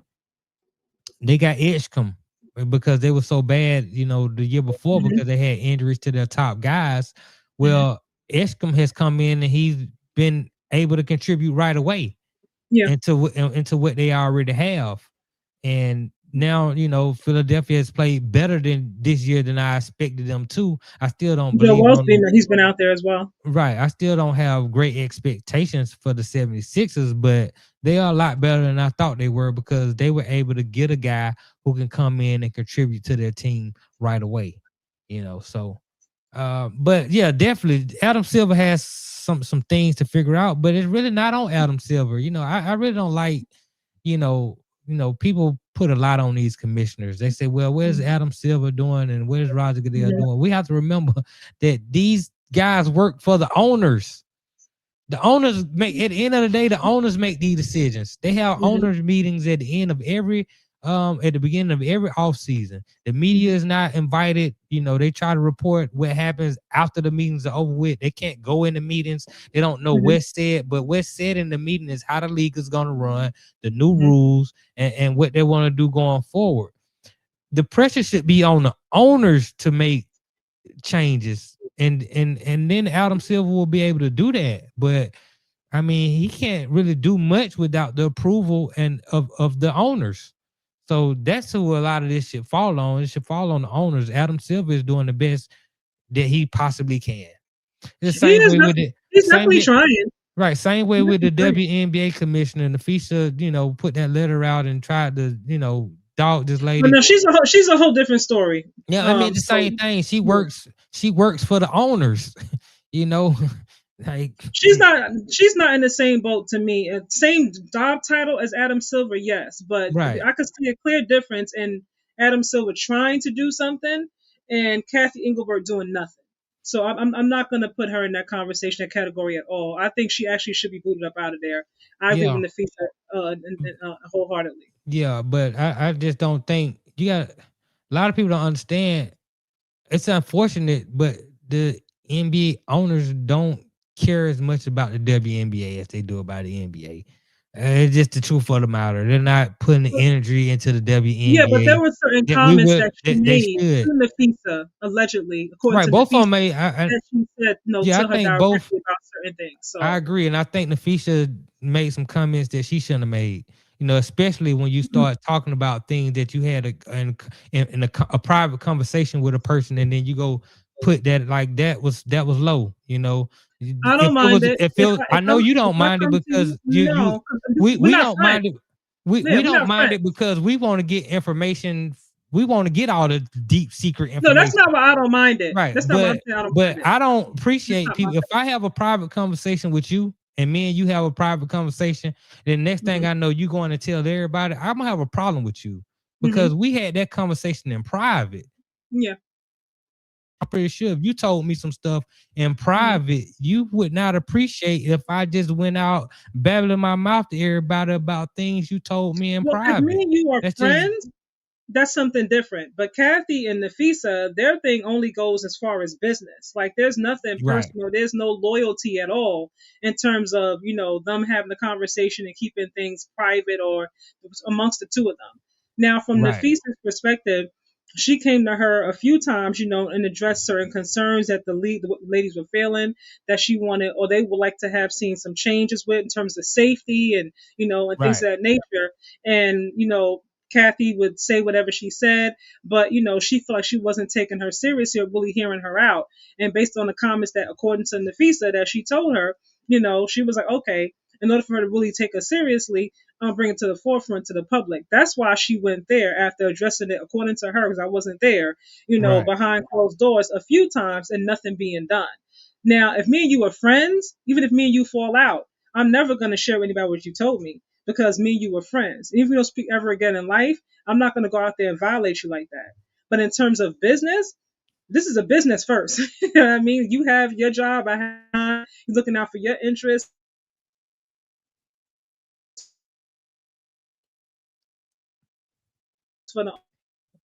Right. Well, I can understand. I can. Okay, you kind of clicked. I clicked out. I don't know what happened. Go ahead. Yeah, I can definitely understand that from a business perspective, and I think in that situation that Nafisa was being very she was being very crude to the point where, because she came in like, this is not about Unrivaled, but it was. You just wanted to promote your league, which is fine with me. It's business, but you went low to do it.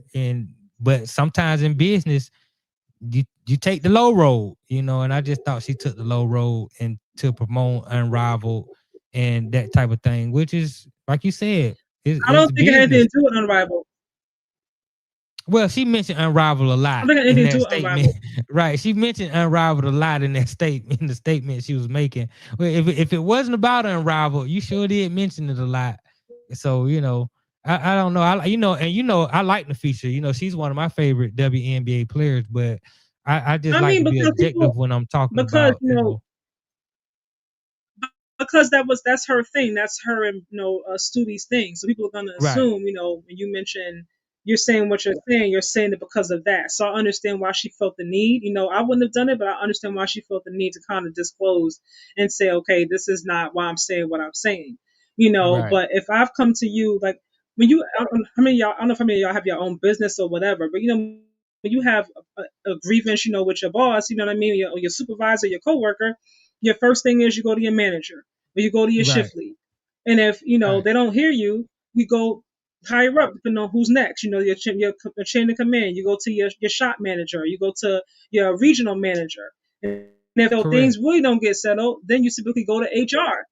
So right, I don't, like I said, I don't know how I wasn't from the present, but if what Nafisa's saying is true, when she went to her a few times and addressed her concerns, and Kathy kind of laughed it off, and she said things that were disrespectful in her presence, in her face, right, outright. I can understand why she felt the need, like her back was against the wall, because we got the deadline right, approaching to get this contract and these negotiations settled. That's why I'm doing what I'm doing. But Unrivaled they make way more money in Unrivaled than they do right now in the WNBA, and they do it all yes, at one time in Miami. They do it for a short amount of time, and then they're going about their business. But I feel like the WNBA, I know that it hasn't been as exciting as the men's sport, but there's so much that has been, for me, that's been missing in terms of how they could have promoted that, how they could be marketing it. And I'm not gonna say that's all on Kathy Engelberg. I'm not gonna do, but these ladies have been asking for more money for a while, in terms of the hotel stays.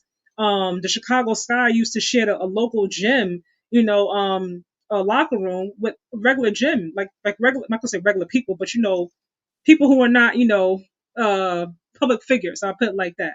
You right, know, that who does that? Like who's in the same gym locker room with regular people as you have, professional athletes like that. You at local rec centers and whatnot having practices and not proper facilities, things of that nature. So that's more so ownership thing, obviously, because you got to put those things in place for your players. But they're talking about overall, just things that they want for themselves. right, Maternity leave, because they do get pregnant. Everybody's not gay. There are right, straight women right. in this They they league who they do they get get pregnant, that right. so They get maternity so leave, right, yeah. Yeah, right now you're not really right, getting much of nothing. So, right. like I said, I Well, wasn't there for all the conversations, but they let me want ask answers. They you. want things done. I want some answers. Let me ask you because I don't really have the information right now. But how is the collective bargaining agreement going with the WNBA right now? Aren't they Right aren't they about due to sign a new deal? they were been due. They were been due to sign that. The original deadline was back in October. Fast forward, they've been kind of extending it and pushing it. I think Adam Silver addressed it actually, I think yesterday or over the weekend. And I forgot what he said verbatim, so I'm gonna have to read up on it real quick before we got out of here. I don't want to say the wrong thing. But at the moment, they have not come to an actual legit agreement. Like they're still on opposite sides. So I think Right. at some point Adam Silver's gonna have to step in. They're gonna have to do something because it'll be time for their season to come around. I think their season starts in Exactly. May. Then they Right. have their draft. Like their draft is their draft is like 2 weeks before or a week before the season starts. You know what I mean? Like, Correct. they want more roster spots. They have all these players. There are so many like young ladies that can play now. Like women's sports and basketball is like just growing. Like the numbers. You know what I mean in terms of popularity, and they don't really have any roster spots for players to play. Then you got the vets who place like their late 30s. A lot of them are taking up spots, and younger players Right. can't play. They get signed, they get waived like the next week, and then they're just kind of sitting there trying to figure it out. You know what I mean? So there's a lot that goes into WNBA, and everything is not on Kathy. I'm not going to say it is, but the things that she can control, like try to control it. You Well, know what I mean? the biggest problem with the WNBA is the fans. The Well, WNBA they're there needs people.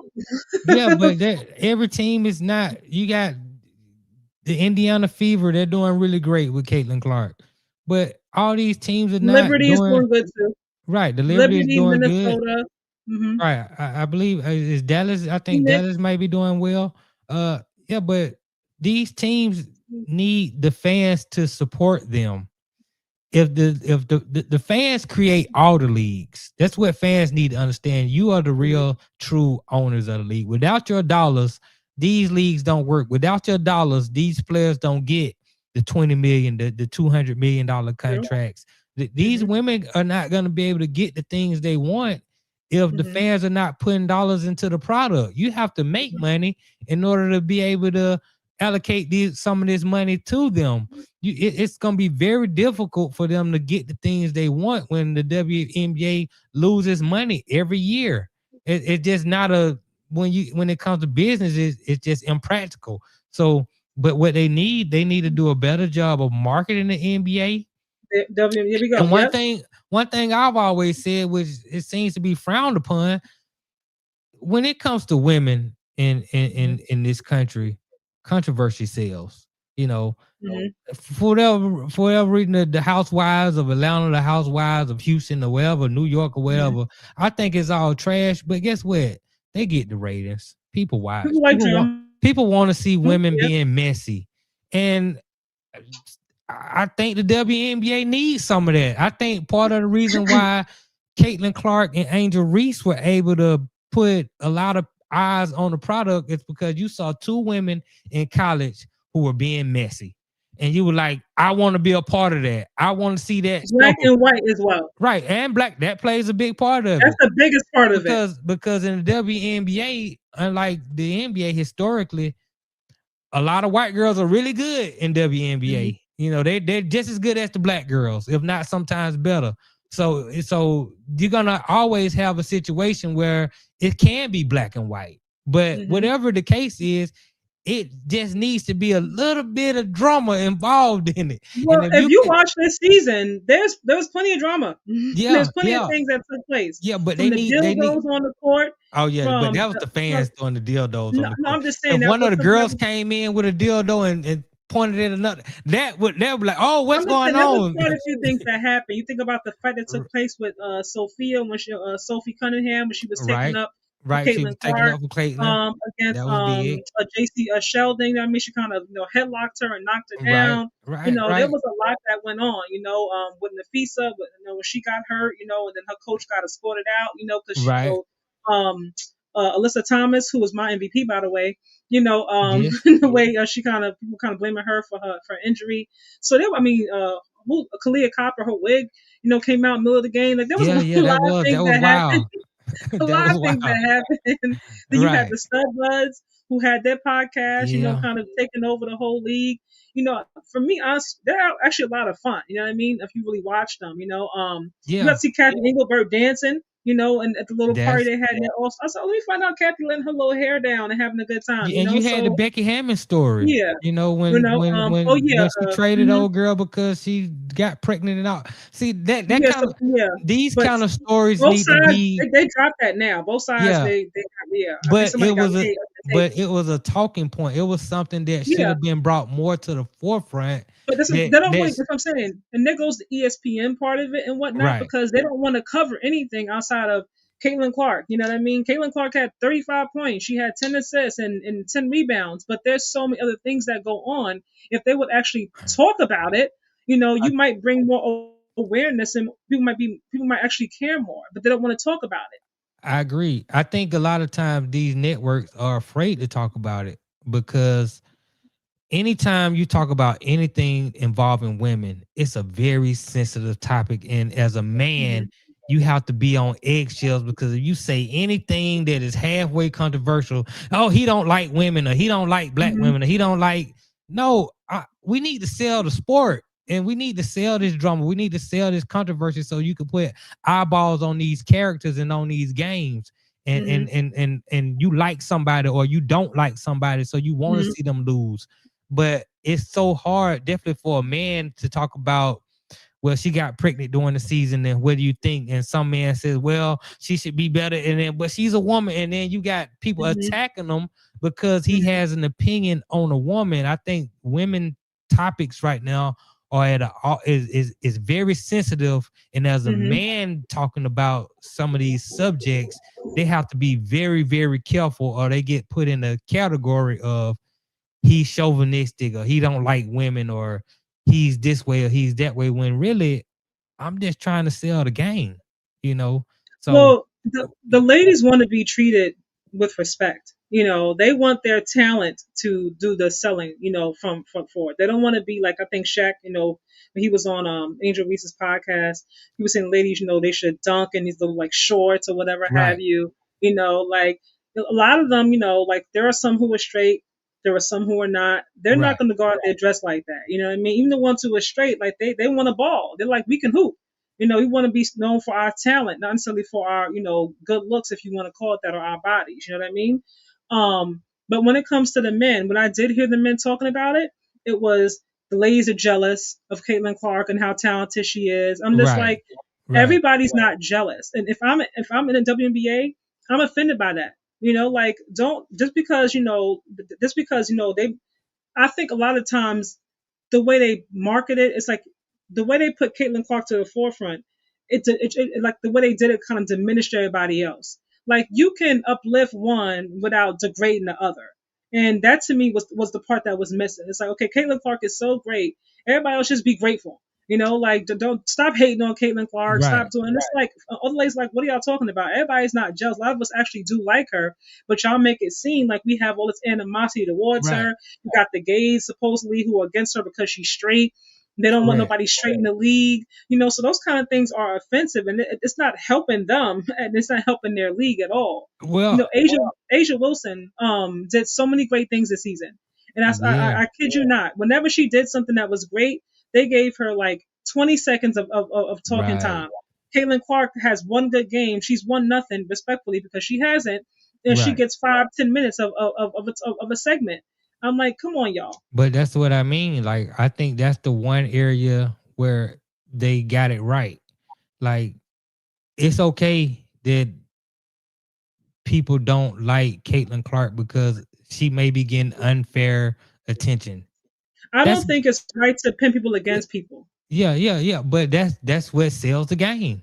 You know, But it's not it's not selling their game. What it's doing for them is creating this division, and then every time somebody fouls Caitlin Clark, when they keep hearing those stories, it's like, oh, or they're jealous of Caitlin Clark. Oh, look how hard they fouled her. And because they don't really talk about anybody else, if you don't actually watch the games, you would think she was the only one that got fouled hard. right. They foul each other hard as hell, no matter who's playing. Like, No, it's not just specific to her, but they put that story out, so you only think that she's the right. poor white girl who's just getting beat up by all the gay black chicks who don't like her You're because she's correct. straight. I think they Like, need more stories. Like, I think they need more stories like the Caitlin Clark hype, because it works in Indiana. She's gonna sell when she comes to Atlanta. She sells out. When she goes to mhm. another arena, she sells out, because right now people just want to focus on that. But there's other stories out there. There is plenty of Create them, show these and plenty other of stories talent in the too. I'm saying show these other stories in the same, like, you got a good one with the Caitlin Clark. You're gonna have people that thinks she's overrated. You got people who think she's everything. You got people Hmm. who think it's disrespectful the way she's been covered. That's all good for the Hmm. game. You know what I'm saying? When it comes to media, there's no good media, bad media. As long as you're getting coverage, it's good. They Hmm. need to find other stories like that where they can say, where they can have polarizing figures, where they can say, do you like this or do you don't like this? Where this girl is involved in this, so people can say, I want to see that girl. Right They do now have is the an stories though. opportunity for. I mean, I hate to say it, but it is what it is. The WNBA got to hit off Raquel Jackson right now. You got to sell the drama. Well, I mean, It's a when good it comes to opportunity something to like that, they're put. gonna that you got to be careful when you talk about the domestic violence. You know I what I mean? know, but Like, see, that's what I'm like talking about. It's yeah, you got to be controversy. careful with that. And even It's with the guys, they don't necessarily right. talk about it, in the Oh, they same talk kind of about light it. either. You know what I mean? They, They they don't really talked talk about. about Deshaun Watson at length, and then Well, when yeah, it I mean, came with the when it massage came thing, time to but play, people want to with see, Rasheed Rice, for can he example, play? they haven't really spoken about him. But Tyreek Hill's another one who has some allegations. You know what I mean? Yeah, I mean, They didn't those really are they didn't go in allegations, depth though. to that. Yeah, Well, those are allegations. yeah, Those, but it has to be still, solid. It has to be like Deshaun Deshaun. Watson was allegations as well. Yeah, You but know what I Hill was mean? solid. He was actually going to court getting sued. It was like actually in But the he still media. said he was He had, innocent, though. yeah, but You know he what I had mean? charges And he though. wasn't Like proven guilty. Tyreek, I'm He paid saying, a settlement. yeah, but I'm saying he had a lawyer and he had lawyers going to get, like, it was real, like it was tangible. Like Tyreek stuff is not tangible right now. He's not in court. He doesn't have lawyers, and he finally went to league. No, that wasn't the same. He's not getting suspended. No, You fighting know, with his ex-wife. Yeah. right. But that's all On this. allegations. He's in court right now. Right. With what happened with this chef or whatever have you. No one's really talking about And that. people been watching Stephon Diggs. People like, okay, we want to see what's gonna happen. He got Cardi But they're not B, talking about it like though. the whole thing, well, because Cardi B kind of overshadowed all that. She did Stephon Diggs a solid. She took all the attention off the shelf by her being around because she's a bigger star than that story. So they went with the Cardi B and Stephon Diggs story as opposed to the Stephon Diggs and the Shelf story.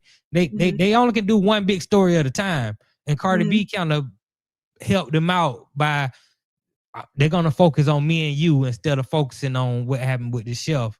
So you have situations like that. But the NFL is a storyline monster anyway. They got 1,000 storylines they can hit you with. Whether they can, But what I'm saying is they can talk WNBA about the also, Dallas Cowboys, and that can be the only storyline that week, and that's gonna sell the game. But the WNBA does have other stories. They just choose not to talk about exactly. it. And That's that's what the I'm saying. difference. They have to talk about them. They're making the choice to only talk about Caitlin Clark. In this past season, if you weren't really a fan of the game and weren't really watching, she spent pretty much the whole season hurt. You know what I mean? So without her playing, they just stopped talking about them at all. And when they did talk about them, it's like, oh, Asia Wilson, she had a historic night. Shout to Asia. Okay, and back to Dallas Cowboys. You know what I mean? Like, so and that's my point.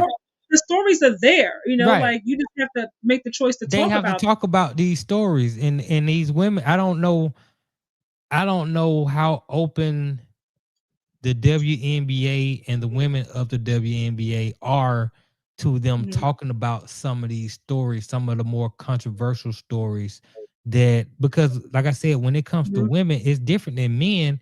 When it comes to women, there's a little bit more sensitivity around some of these topics because women go through things that are different than what men go through. And are they willing to open up and have these stories talked about in a controversial manner?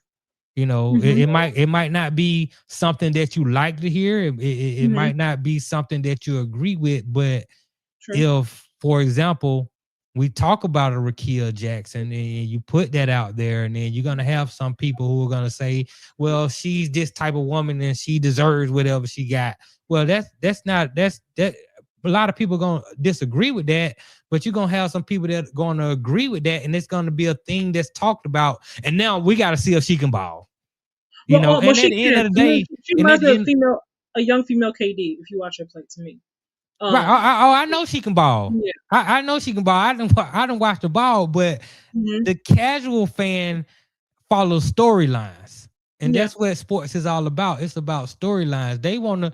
ESPN is not going to send nothing like that. It's people who never seen Caitlin Clark play before, but they done heard of Caitlin Clark so much that if they scroll, I know women that had never watched basketball before, but they telling me I had to watch Caitlin Clark because I wanted to see if she was any good, and I like watching her play. Now I'm watching WNBA basketball games. Like she turned some people into fans who had never watched basketball before.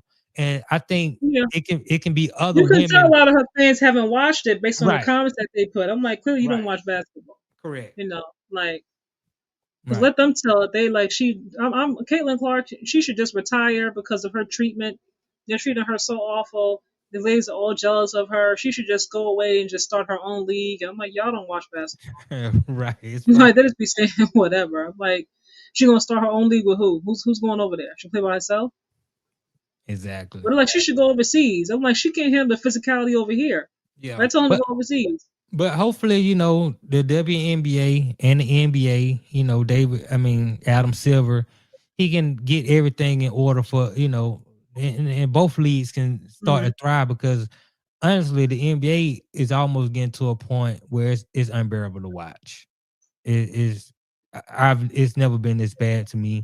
You watch games. I haven't seen a game all year where all the stars were playing. It's one guy. The other team got 3 guys hurt. This team got 2 of their best guys hurt. Sometimes you're seeing it's like a G League game, and so the NBA has to do a better job. And the WNBA has to also, they got to, these commissioners got to do a better job of marketing these leagues and making sure that you put a great product on the floor. So I'm encouraged by what I saw All-Star Sunday, and hopefully Adam Silver going forward can continue along with the owners. The owners will play a big part of this, but to make sure that the fans are getting what they want to see on the floor. We want to see the best players play all the time, and we want to see Well, I a mean, great I'm not product. gonna get it all the time, but I think more times than not, I get what you're saying. Right. They're definitely gonna low manage them somewhere in between. You know what I mean? But we're gonna see. Like I said, I agree. I liked All Star Weekend. You know what I mean? The the Rising Stars Challenge was a little bit, you know what I mean? But it's cool, for Ron Harper and his sons to get out there and do something. It was cool, to see Jalen Brunson out there with his dad and Carl Anthony Towns, for them, to have that kind of moment, you know. But I like the All Star game. I like the format, and hopefully, everybody's to at least participate, fully. We're gonna see though.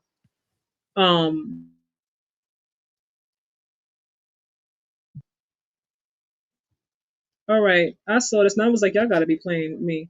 So CP3 just said, okay, it's not gonna happen. So Right. he went on ahead and just announced that he retired, which was obviously, I get that looked like it wasn't gonna happen. So I get why he just announced it. But what I found so disrespectful was the Clippers releasing that tribute to CP3. I'm like, the way y'all did him, just don't do a tribute.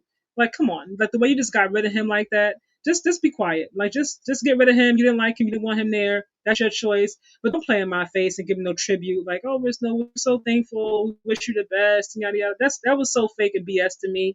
Even his wife was like, "Girl, bye." Like when they did that video. What did you think though about a CP3 retirement and about that Clippers tribute? Well, CP3 had a solid career.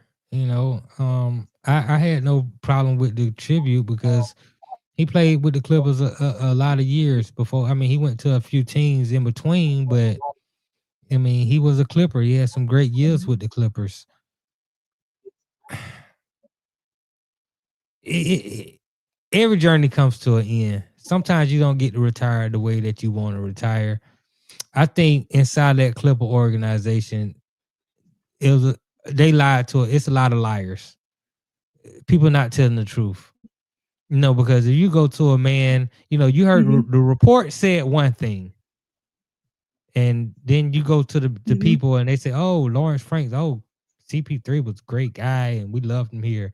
And they'll talk to T. Lue. Oh, he was just in the office the other week and we had a great conversation. We love CP3. And you ask Kawhi, well, Kawhi, he was my guy. And woo. Well, everybody's got something nice to say, but there's a reason this man got cut on the road trip the way that he did. Something happened. Yeah. Somebody's not telling the truth. Or some things happened. Yeah. Right. Some things happen. Now, the reports is telling us some of these things that happen, and I'm more likely to believe the reports because the reporters have no reason to lie. But a lot of times I say, let me hear it out the guy's mouth. Let me hear it from Lawrence Frank. Let me hear from T. Lue. Let me hear from Van Gundy. Let me hear from Kawhi. Okay, all of y'all are saying glowingly things about him. Y'all talking so great about him. How much of a great guy he was. How much he just wanted to win. How much of a leader he is. Well, some y'all got rid of him for some reason. One of y'all lying, or two of y'all are lying, and I need to know where to lie is. Which one of y'all? And midnight lying on a road trip, right? The way y'all got rid of him, I need to hear the real story. What happened? Yeah, that's kind of crazy. Was he? Did he get out of pocket with somebody in the locker room? Was he just too strict on the young guys? Was he trying to change plays? These are some of the things I was hearing that were being reported. But when it comes to the actual guys who are making these decisions, oh, he's such a great guy and a leader, and we just loved him around here. Really? So, out of those four guys that I named, somebody lying. Did he touch somebody inappropriately in the locker room? I need to know what happened because there's no reason that if he's just want to win and he's such a great leader and he's so good with the young guys and all, well, that's a guy you keep on the roster. You don't let guys like that go. maybe I couldn't find no playing time for him. He really wanted more playing time than he was getting. I couldn't find the time. I need to have some answers. And we don't have these answers. And so Not right until we now. get Yeah, these maybe. answers, somebody inside that Clipper organization is not telling the truth. For me, like you said, we know that he did have a history. Obviously, he played for them before, then left, and obviously he came back and he wanted to, retire there. I don't know what happened, but I will say from what I've seen with CP3 when he does mentor, the younger players who want to actually listen to what he has to say, you do see growth. You know what I mean? I see SGA. The time that he spent with with CP3, he'll even tell you, how he impacted his career. On and more importantly, off, of the court. I saw him and Stefan Castle. They spent a lot of time in the off season together. Stefan Castle has gone up a few notches if you watch him play this season as well. So if if you're someone and you're on the younger side, I think you can benefit from having someone like CP3 on your roster. Now, someone who's older, set in their ways, they might not want a locker room lawyer. What I read online, don't know how true that is or it isn't. They kind of want. They're like, dude, we got this. We don't want to hear, what you Right. got to say. I don't need to tell them what time to get up and how I should be managing my time and my finances or whatever it is. But for the younger ones, I think he was someone that you could have in your locker room. But for me, I don't know what happened. Obviously, it didn't end well. The way you let him go at 12 a.m. on a road trip, he flew in to tell him that he was waived. So obviously something happened. But don't give me this whack ass tribute and pretend, you know what I mean, like me and you ended on good terms. That's why his wife said what she said, because she knows more than we actually do. And she's like, yeah, get out of here with that crap. I feel bad for him, you know what I mean? Not because he didn't have a great career, because he definitely did, but the way it ended, you know what I mean? Like, you want to end on your own terms, and he wanted to have his last season of traveling, saying bye to the fans, accepting the fact, that this is over, it's my last thing. And to me, it kind of felt like he didn't get a chance to end it on his own terms. He kind of was robbed in a sense. And for that part, I feel bad that he didn't get a chance to end his journey the way that he would have liked. Because to me, the what he did, and what he contributed to this league, his size, his talent, to me, I'm just like, you got to put him up there, when you think of point guards, So I don't. Yeah. I I was think hoping so. somebody would pick him up and like give him like a vet minimum or Yeah. something, you know what I mean? Like, and let Yeah. him finish out.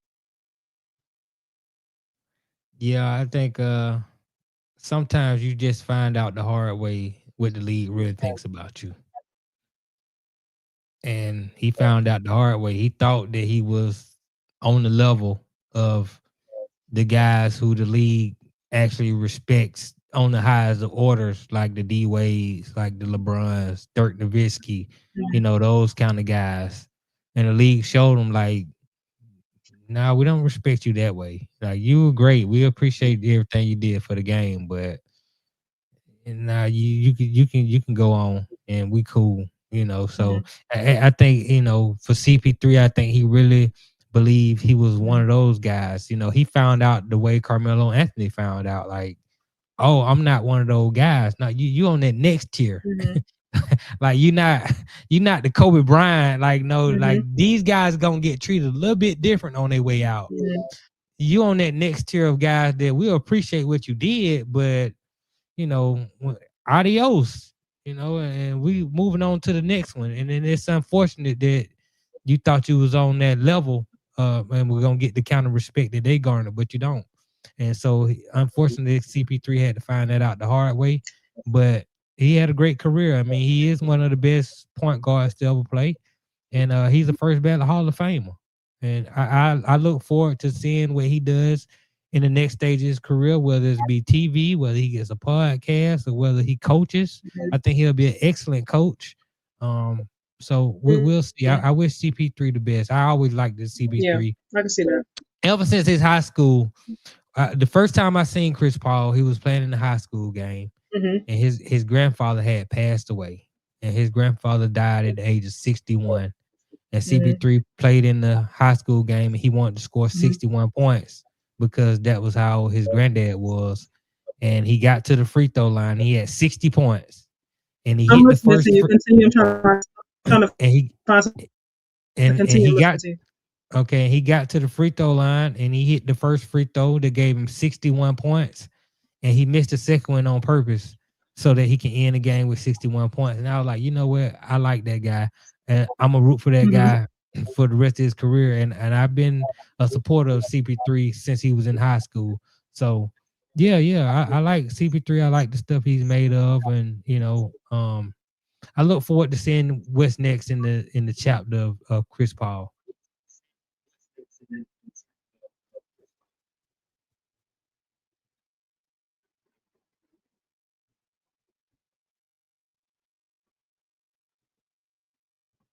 All right.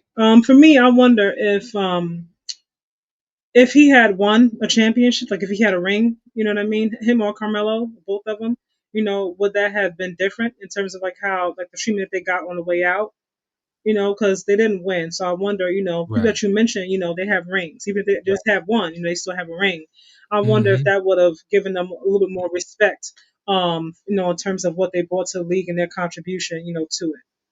But Right. like you said, I do agree. I do wish him the best. It was just, yeah, crazy. I'm like, damn, you know what I mean? But yeah, I'll move on. KD, woo, y'all, KD. There's some things that came out. My son showed me. I'm like, stop believing everything that you see online, okay? Like, don't believe everything.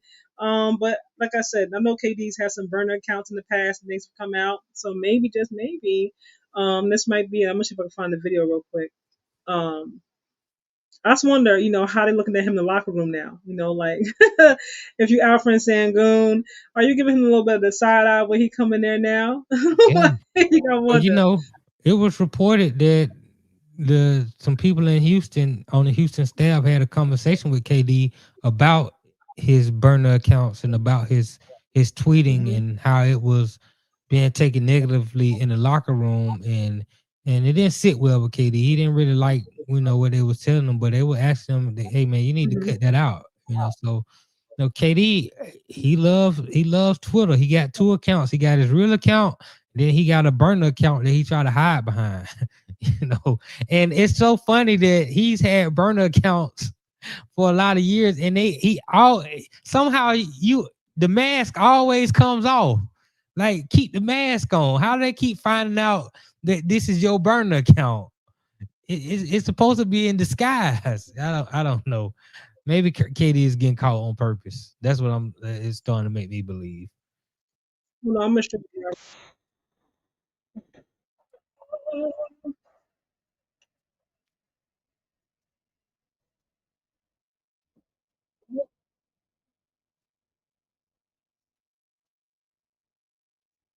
I'm gonna fast forward a little bit. All right.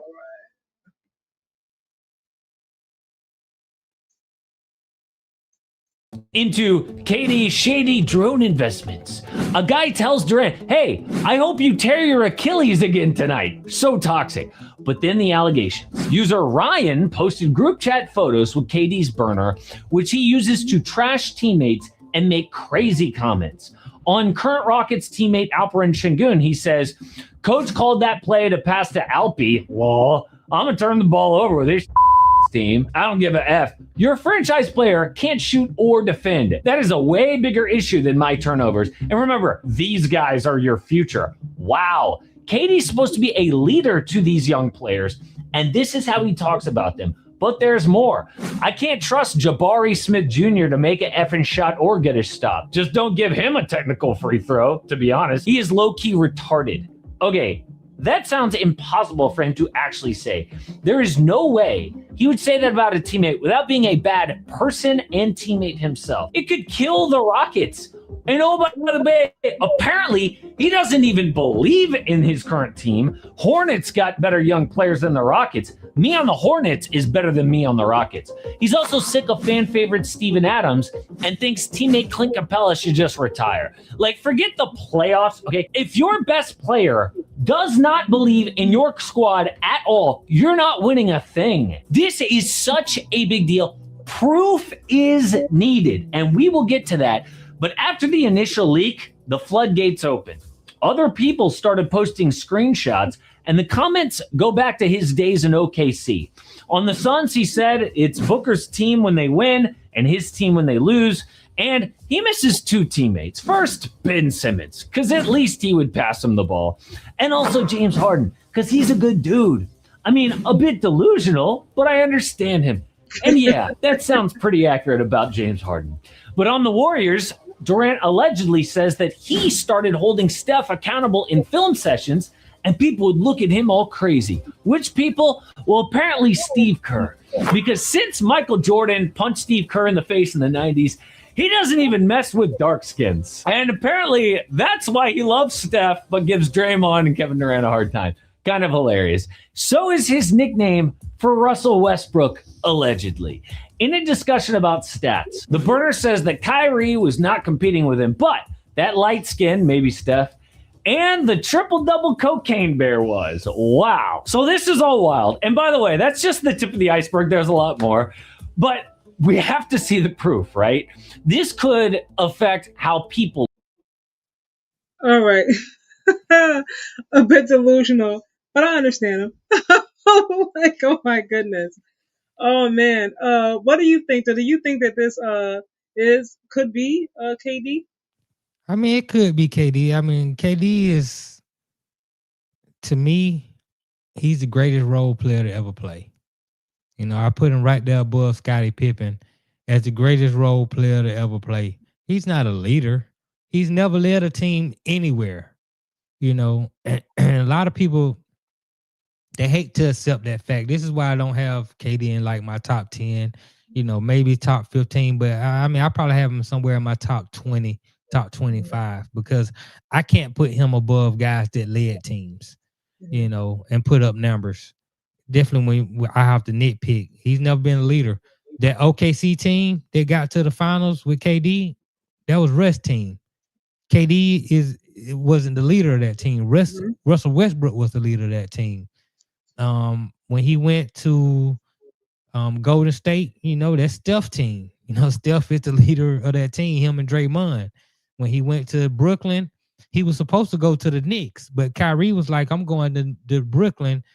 I want you to come over here and play with me. That was Kyrie's team, you know. So do you think that? What do you Devin think Booker about the is Phoenix team. Houston is not KD's team. You know, that's Sengun and all them other guys. That's their team. Like he's a role player. And that's fine, because KD has said many times in press conferences, I don't want to be the leader of the team. I don't want to be that guy who you putting all the attention on. I want to play a role. I'm a role player. He's telling people this, but people see his talent and they say, man, you got to be more than a role player. He doesn't want to be more than a role player, and it's okay. He's a great role player. He's a great guy that if you already got other guys there and you put KD into that mix, you got you something. He's a great role player. He's not a leader. He's not a guy that's going to lift other players and take other players to places they never thought they could go before. He's not that guy, and it's okay for him to be a role player. But when people expect him to be a leader and people expect him to provide more than he's willing to provide, then that's their problem, because KD never told you he wanted to be that. He wants to be a role player. So I accept him as a role player. And this is some things in what I just saw out of the burner file. These are some things just another guy on the team would do, but not a leader. Well, I'm glad you brought it back to the burner files. I don't know if it's him, obviously. And I haven't up till now. I haven't seen if he addressed it or he said anything like that's not me or that's not my account or whatever. People are gonna believe it. They might not believe it at this point, you know, because he's got exposed in the past, so he could try to come out and defend it and say it's not him. But somebody's gonna believe that it is him. My thing is just now going forward, right? Because it's already out there, and because he has that history of of saying things under fake accounts or whatever have you, you know, are the young players looking at him sideways now? Do you have Alfred Sengun give him the side eye, or Reed Shepherd, and things of that nature? And going forward, I wonder. I mean, Ime runs a pretty tight ship, you know what I mean? But I just Right. wonder if you know, it'll shift, a little bit of dynamic of how they look at him and how they move forward in the second half of the season. That's what I'm really interested to see if it has anything shifts a little bit, in terms of how they play and what happens. You know what I mean? Do they stop passing the ball? You know what I mean? They pass No, the ball to Sangoon. Like I'm curious to see. You know what I mean? I'm curious to no, see how it's gonna play out. they Because try to they win. weren't passing the ball before. They were just passing it to Sangoon. So I'm curious to see like if they kind of go back to that more so now than Man, KD. these folks trying to win basketball games. Well, the one of the best ways to win is the guy that's averaging 26, 27 a game. You keep letting him get the ball because that means his talent is what it is. He's one of the greatest. He's Hmm. one of the most talented players ever to play. That's But true. just because you have talent, ultimate talent, doesn't mean that you are a leader. That's Like true you too. look at a guy like Anthony Davis. He got all the talent in the world. He's probably the most talented player on every team that he's been on. But he's not the leader. He's the second guy. He's a role player, and that's fine. But his talent is what it is. So if Houston wants to win, they keep feeding Kevin Durant the ball, especially down the stretch in crunch time. And we gonna see. Cause what's up, Nasir? I thought you were I thought you weren't here tonight. Nice to see you. Shouts He out. said he led the USA basketball team in the Olympics years back. Again, he was on a Olympic team with a whole bunch of great players. Hmm. Sometimes as a role player, when you have great talent and you have a lot of great players around you, Hmm. you might score the most points. That don't mean you led the team. Just like a Golden State, like yeah, you were wide ass open, and Hmm. you got all the talent in the world. So yes, you scored the most points, but you're not better than Steph. It's not true, and Steph won before you, and Steph won after you, because Hmm. Steph don't need you. You just made it easier for Steph to get some extra rings, Hmm. and that's just how it goes. You look at those Olympic teams. Carmelo Anthony was the best player on a couple of those Olympic teams. He wasn't the leader, but when you got great players around them and the opportunities where you wide open or you playing one-on-one basketball, then a guy of Carmelo Anthony's talent, a guy of Kevin Durant's talent, they're gonna shine in those moments. So, Hmm. to say because a guy scored the most points that he led the team, that's not how, that's misleading. So for me, I feel like it's like two different conversations, in terms of KD with the burning files, in terms of KD and his leadership or lack thereof. You know, um, I think people, like you said, they kind of expect like when your best player or your leading scorer, on your team, that automatically makes them a good leader. And it's different ways of leading too. Some people are more vocal leaders. You know what I mean? They're gonna tell you how they feel. They're gonna be like, "Yo, do this, do that." And you have some who lead by example in Right. terms of their play. So no, it depends. Like I said, he's always said, I'm no, I'm not. I just want to hoop. He want to play ball. Right. They That's just what want to he care hoop. about. He don't want all the extra stuff. He don't care about being the face of nothing and things of that nature. He want his money, of course. He want to compete. When he want to hoop, that's that. He didn't care about putting lotion on. So Right. like like KD, just be KD. I am curious though, like to see, because I mean, these are still human beings, whether they have a lot of money or they don't, they're still human beings. So I wonder, will there be a little bit of, something that we may see? I'm not gonna say for the whole rest of the season, but maybe like just the next couple of games based Mm-hmm. on what came out. I'm curious to see though, because they're still human beings. I always say that they're always human beings Right. first. They may make a lot of money, but people, when they feel some kind of way, sometimes you can tell.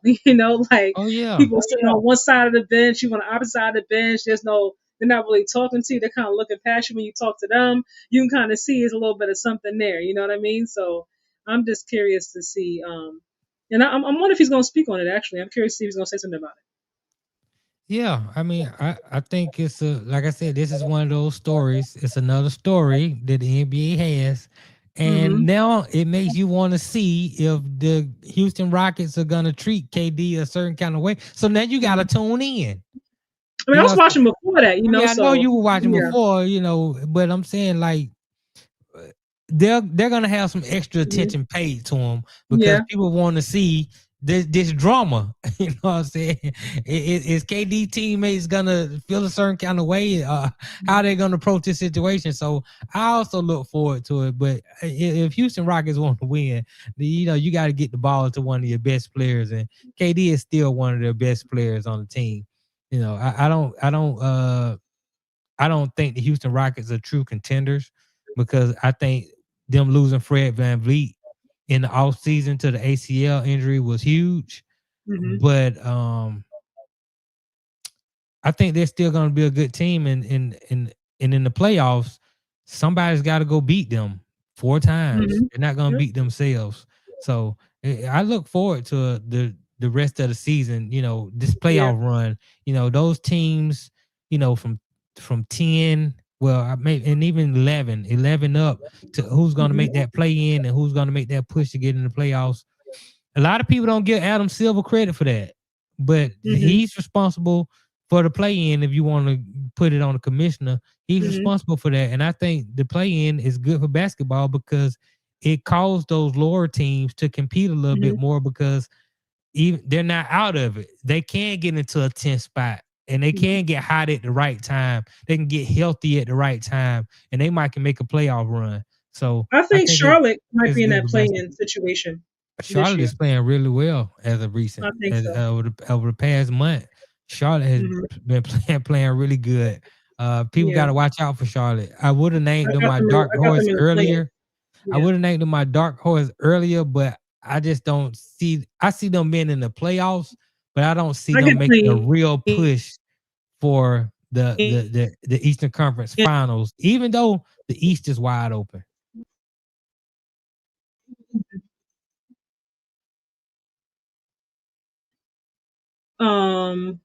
Nasir, so I have to go to your channel notifications. Are you signed up for my notifications? Like when I go on, like are you signed up so like you'll get notification? I think you have to do that. He got to hit that bell. There's a little bell. If you hit that is bell, USA then going it to will win gold? ring for you.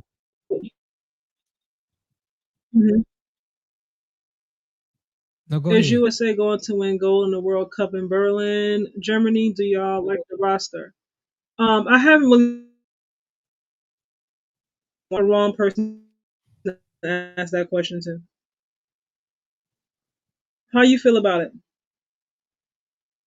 I don't even know if the roster has been announced yet. So I don't know. Did you watch it? Yeah, I mean, I pay attention to any top level basketball. I'm gonna watch, but I do understand that the world is really good, and sometimes on these world championship teams, they don't. It's not the same as the Olympic team.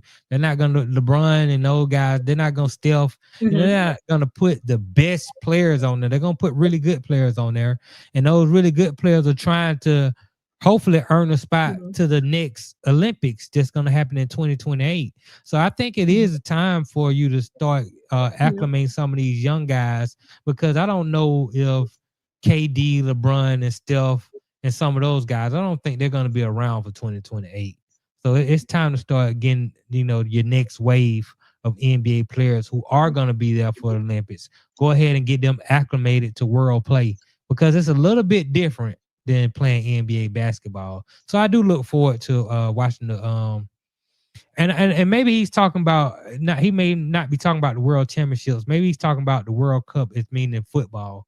And when it comes to that, that's the greatest sport on the planet. He's talking about the ladies. Okay. He's talking about the women. Women. Is he talking football or he's talking about basketball? Women. I believe he's talking about basketball and women. Well, the United States basketball women are dominant. The world hasn't caught up when it comes to women's basketball. So, they run away with that. I mean, they haven't been beat in decades. I know Caitlin's about the FIBA World Cup because I know Caitlin's doing it. Angel Reese is there this year as well. So I don't know everybody, but I know those two are doing it. Yeah, but I think he's talking. He has to be talking World Cup. He's talking soccer, and yes, soccer is going to be off the chain. The World Cup is going to be off the chains. That's gonna be something. As me, I'm more of a casual football fan. Football, I call it football because it's what the world calls it. United States calls it soccer. I think that's one of the reasons why the United States is still behind when it comes to it. We don't even call the game by its proper name. It's football. And till we can respect the game for what it is, we'll always be behind. But I do, when it comes to World Cup, I do get excited about football. It's very exciting. The crowd, the fans are so energetic and electric, and they got the chants and they be jumping. I mean, I live in Atlanta, and one of the best sporting events to go to is the Atlanta United. I mean, it's nothing like going to like a Falcons game has nothing on the Atlanta United. A Hawks game have nothing on Atlanta United. I mean, those fans are partying before the game, during the game, after the game. I mean, that's a whole nother atmosphere, that football atmosphere. So when it comes to the World Cup, oh yes, I definitely look forward to the World Cup because man, the passion that the fans have and the passion that those players play with is unmatched by just about every other sporting event that happens in the world. I'm gonna go to this last topic, y'all. I'm gonna keep this one kind of quick. Yeah, so you excited Super Bowl's going to the ATL? Will I find this last clip? I mean, I'm always excited when Atlanta has an opportunity, for economic advancement. I get my hustle on. You know what I'm saying? So yeah, I like the idea of the Super Bowl coming to Atlanta. That's always a positive thing. Hopefully we Continue. I'm don't. listening. Hopefully they do us right this time and don't give us Maroon 5 as the halftime show. Like they did us wrong. Let Outkast do a halftime show. And have a little bit of Killer Mike and maybe some Luda, maybe some Ti. Maybe some of the greats. I mean, we got a lot of great artists in Atlanta who can put on a great halftime show and tell a great story as well when it comes to the history of Atlanta being the Black Mecca. Like, come on, man. Like, let's do it for real.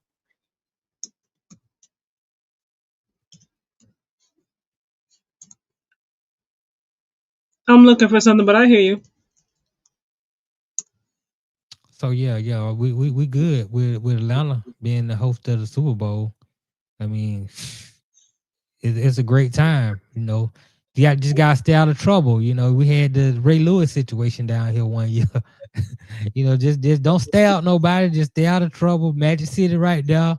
You know, have your little fun, and and let's get to playing some football.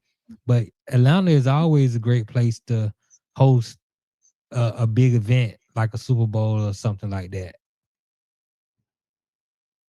So yeah, I'm very excited. I'll be attending Monday Night Raw next week. It's coming to Atlanta. It's gonna be a great time.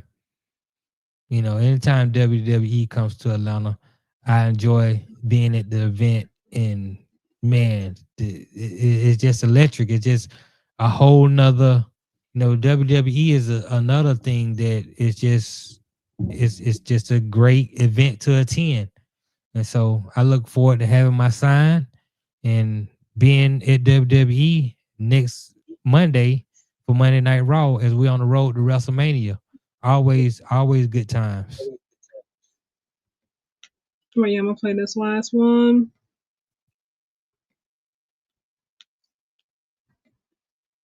Share my screen. Cut this off. Can you hear me? Yeah, You hear I me? can hear You you. hear me good? Okay, cool. Yeah. All right, I'm gonna play this clip real quick.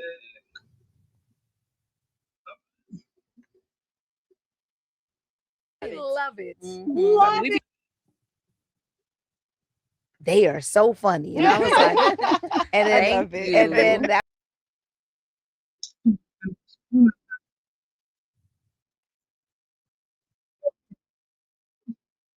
My bad, y'all. All right, here we go. And there ain't nothing pure about that damn show, girl. So thank you for that. Even more so that y'all met in a strip club, and that's like one of my favorite leisure activities. Oh, one of our favorite leisure too, girl. I'm like, yes. I don't understand why people don't like the strip club. It is a good time. We love it. Love We be having a Love it. time. Love it. So I know where our first field trip is. That is so cute. We actually should. What is that the would be city? fun. Atlanta. You Atlanta. gotta Yes. be in Atlanta. They gotta be Atlanta. Or Yeah. Houston, Area 29. Ooh, Area 29. I've heard of this Area 29. No, y'all. Area 29 be lit. And that's What our about it's homeboy something Eric Pink that House? own it. Something. What's that? This way? The Pink House or something I just heard about. I don't know. Oh, that That's must Area be 29. new. We don't rep nothing but Area 29 Yeah. over here, girl. Shout out That's to DJ Eric. Yeah, shout out Okay. to Eric. But I will That's say our that she was homeboy. saying that like you don't really like Houston, or you just kind of like, Houston not my thing. He ain't feeling it. But I'm telling you, if we Why you take, feeling my music? let's take a family trip to Houston. We gonna have fun. Family trip to Houston. We will have a good time. Okay. We will make sure We gonna gotta do change it. your mind. Family trip to Okay. Houston. We're taking a family That trip is to Houston. very fun. Guys, And we're I love staying at Houston. Post Oak. No, And we yes, love we the are. Post Oak. We're gonna have a ball. When I tell you, My back when we go to will Area 29, All right, y'all. So, Savannah James, obviously LeBron James' wife,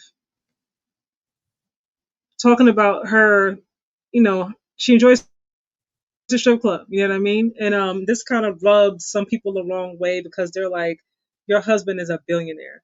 You have this seemingly amazing, depiction of what it means to have a wonderful black family. You know what I mean? You got the husband, the wife, the kids, we don't hear anything bad about them.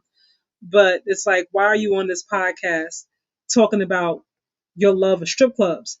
And it's like, you're doing too much. Like, we don't need to know that about you. You should just be LeBron James' wife and, look, play in the background and look pretty. So I want to ask the guys, I'm start with you, obviously, because you're here on the podcast with me. Do you have an issue with Savannah James talking about her love of strip clubs? As being LeBron James' wife, do you feel like she should have kind of kept that to herself? Like, does it ruin the brand? None whatsoever. LeBron clearly has allowed her to do this, and if he's cool with it, then I'm cool with it. Look, only thing I ever have a problem with famous people, like their girls get on when they start bashing them, when they start making the guys look less than. She didn't make LeBron look less than because she likes to go to the strip club. I'm pretty sure LeBron had some private strip parties at his house or a private location where she was in attendance and she enjoyed it. Like they probably enjoy it together. So I have no problem with that. As long as she's not demeaning her man in any kind of way, talking down on him and things of that nature, or making him look small, then no, I have no problem where she enjoys going to a strip club and having a good time, having some drinks. A lot of times the strip clubs, they have great food at the strip clubs. I've heard it's a great place to go and eat, and it's gonna be some naked women around, and women are different than men, where women can appreciate another woman's body. Like a man, we're not gonna go to men can't. No, we can't do that. We that's not something that we're interested in. We're only interested in women's bodies. That's it. We're not gonna go to a male strip club and be like, oh yeah, he's chiseled and he's cutting. Look at him. We're not gonna do that. Chiseled. But Not women, chiseled. right? But women can do that, and women like doing that. They like to go. A woman can say, "Oh, that girl, she's pretty, she's beautiful. Oh, she has a nice shape," and it means nothing but that girl is pretty and she's beautiful and she That has a goes nice back to that shape. double standard, though. Right. Where women can do things, men can, and men can do certain Correct. things, women can't. Like. Correct. So I have no problem. I've been to strip clubs with women before, and it was a great time. So I have no problem with Savannah James with anything she said, because out of all the things she said, she did not demean her man by any means. So You know, she likes strip clubs, and her homegirls like strip clubs, and they can come to Atlanta. You know, I might pull up, man. If Savannah Jane let me know you coming, I might pull up. You know, we can go to the city. We can go to the Foxy Lady. We can go to The Foxy Lady. Right, we can go to Strokers if you want to go to Strokers. We That's a can do very that. interesting name for a strip club, not Strokers. Yeah, Oh my Strokers. goodness. Yeah, we go to Strokers. That's right up the street from me. So we can go to Mhm. Pin Ups. So you want to pull up the Pin Ups, we can do that. So you know, just let me know when you're coming through. You know, I've never I been to haven't been to Houston. one, but if I do, I want to go to Magic City because I heard so much about Magic City and all the rap songs and everything over I don't know how many years now. So if I'm going to any strip club and I'm going to AT, I want to go to Magic City. I heard the wings are the best. Period. I've heard that, and I heard the hands down they got the best strippers. Well, you know, That's what I heard. I I don't don't know. know, man. You see, sometimes you see one stripper, you see them all. I You haven't know seen they. any. Oh, okay, yeah. But you know, they have some nice strippers. You know, I had to stop going to the strip club after I stopped drinking. You know, because You was there's a paying on few. you was giving them your light bill No, money. no, no, no, no. I don't do no tricking. There's another thing. I don't really do no tricking like that. Like I said, Well, then why are you there? They if I trying to get their bills yeah, paid. but they ain't got nothing to do with me. You know what I'm saying? Like I would go like if I go with some friends, I would pay for my friend to have a dance. Like I would pay the girl, you know, whatever, $10, $20, whatever it was, dance for my homeboy, you know, and she'll dance. My homeboy sitting next to me, so hell, I'm watching the dance too, but it ain't for me. You know, that's for my homeboy. But the 2 drink minimum got me because you gotta get 2 drinks. And I remember one time, man, I was at that was a strip club that's no longer it was called Jazzy Tees. It's closed now, but I had a few drinks and there was this one girl. She was doing. I mean, she was bad. I mean, she was Mhm. dancing, and I was like, man, you know. But I don't Mhm. want to go trick off on her, throw her no ones and then like that. So I just went up to her and I just said, like, look, let me just pay you to just go home with me. Like, let's just not even play these games. Like, I Oh my goodness. but I was on the alcohol. That's what the And what alcohol did you say? the alcohol had her looking. She was like, after I get off, you know, let's talk when I, get off. But then Mhm. the number she was talking about was different from the number I was talking about. You know Mhm. what I'm saying? I Oh didn't well, want to pay. clearly, yeah. I didn't want to pay what she wanted me. What she wanted, you know what I'm saying? I like, can we do half that? You know what I'm saying? No, We do she half ain't gonna that. hope for no discounted price. What's Right, right. happening? What are you It trying wasn't a to discount for me. I thought what I had offered was a generous price, but clearly do? it wasn't a generous price for her. She was used to getting more than that. So, it Well, didn't happen, but still, I I shot think my shot. Lil Wayne said it best. Then bands will make her dance. He said, "I don't tip, I pay bills." So Right, if right. I you're wasn't not gonna pay no. paying bills, I was only gonna pay a like, phone bill. I wasn't gonna pay the she electric not bill. trying to go home, Right, right, for a couple ones. You know what I right. mean? Nah, I Like mean she's it trying to would get a car note, house note, right. See, I maybe wasn't the gonna do hair that. and nails included. No, that was too big a tricking for me. Like I said, I don't really like. I ain't really no trick like that. Not now. Well, I clearly, she like didn't know how to look. do it. I don't not tricking now. Don't get me wrong, because as men get older, They ain't tricking if you got especially it. married men, it's better to trick. Because you don't want to have no attachments. You want to just pay, Mhm. for a service, get it done, and ain't no conversation. You get rid of her, and that's it. So I can understand the tricking as you get older, but I haven't necessarily got to that point where I'm like, okay, let me just go ahead and just spend, $60, $80, whatever, and just have this performance and then let that be that. But I get it though. I got a lot of friends who trick. Hold on. Nasir, you said you definitely do. I didn't recognize her while watching the video. That's supposed to be a good thing. You definitely do have a problem with what she said, or are you saying you don't have a problem? You definitely don't have a problem. DJ Magic City was started by a guy from Jersey. Oh, I didn't know that. I have never been to a strip club, you guys. I'm pretty much a swear. In my 20s, at NYC, strip clubs was the last option if I couldn't get. If you couldn't get the digits, couldn't get the numbers after hitting a few bars or nightclubs. Nasir, I can't see you going to a strip club. The way I envision you, Nasir, my brother, I think you a brother. The vibe I get is somebody who, goes to the mosque, who's like head in the Quran kind of vibe. That's the Because vibe his I'm getting. name is Nasir? Yeah, no, the No. way he speaks too. You know what I mean? Not Oh, just, okay. Oh, so yeah, people with speak the how they jewelry and yeah. think. Yeah, it gets Right. very much traditional. Man, this is the man's job, and men should do this, and women should do that. That's the vibe I get from you from reading your messages. Obviously, I haven't met you in person. Yeah, and I I'm don't know. surprised. I don't know how the strip clubs is in New York, but Neither. or anywhere really. It's just Atlanta.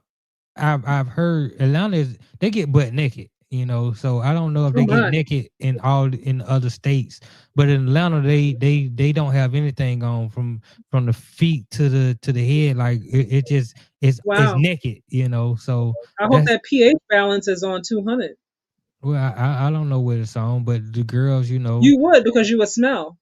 Yeah, well, yeah, they usually don't. I haven't really been to a strip club and it smelled bad, and the girls, before they So get that on the pH pole, balance is where it needs to be. Then okay, right cool. before they get on the pole, they wipe the pole down with their rag, and I mean, you then gotta they get up sanitize there. that thing. Right, You right, gotta right. get that So lights on. they get on there. Sometimes I like it when they get on there with it might be two girls on the pole, and they might be dancing together, and they be doing some stuff like it's an amazing time, for a couple dollars. You got a couple dollars. Now every now and then you might you might be like, I really appreciate that. You go ahead and throw a few ones up there.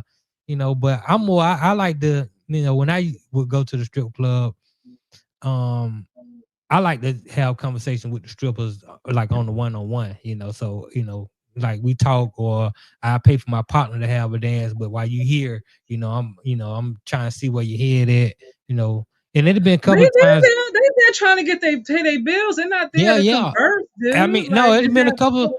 Well, full well, conversation. these are some real hustling women. It's been a couple of times I've been to the strip club, and I just been sitting off in the back, and the girl come up and she sit down with me and she talk to me, and then we get drinks. I might get her a drink, we just chilling, talking, But I already know the game. I'm like, course, yeah. if I was a square, she'll get me for everything I got. But since I know she up here talking to me, sounding real good, being real nice, telling me all these good things about myself, I already know the game. You know what I'm saying? I just go along with it for entertainment purposes, but at the end of the day, I asked one stripper one time, I said, look, I'm the type of guy that I'm trying to get you to give me all your money at the end of the night. That's just how I roll. And she smiled at me and she said, you know what? I understand. She said, I see where you coming from. You thinking you got the right idea, but I'm trying to get all your money too. So I was like, I get it. You know what I'm saying? I feel you, but you see where I'm coming from. Like I'm not that. I'm the type of guy where I want you to drop the check at the end of the night to me. You know what I'm saying? But so she was cool with that. Why on earth would she do that? Why would she do that? Why would she be giving you her money? Because if she really liked me like that, if she really wanted me like that, then that's what it would take. And then she could continue to work in the strip club and she could be my girl, But you just got to make sure you drop that bag off at the end of the night. You know what I'm saying? And everything going to be taken care of in your life. So, that's how I was at one point in my life. That's the kind of dude I mean, I had a lot of girlfriends back when I was younger where that was the requirement to be with me. Like I had to have because that's the only way. I will work hard to give a guy some money. Ain't no way in hell. Yeah, well, they would, because that was the only way that I would be comfortable with believing that you really like me.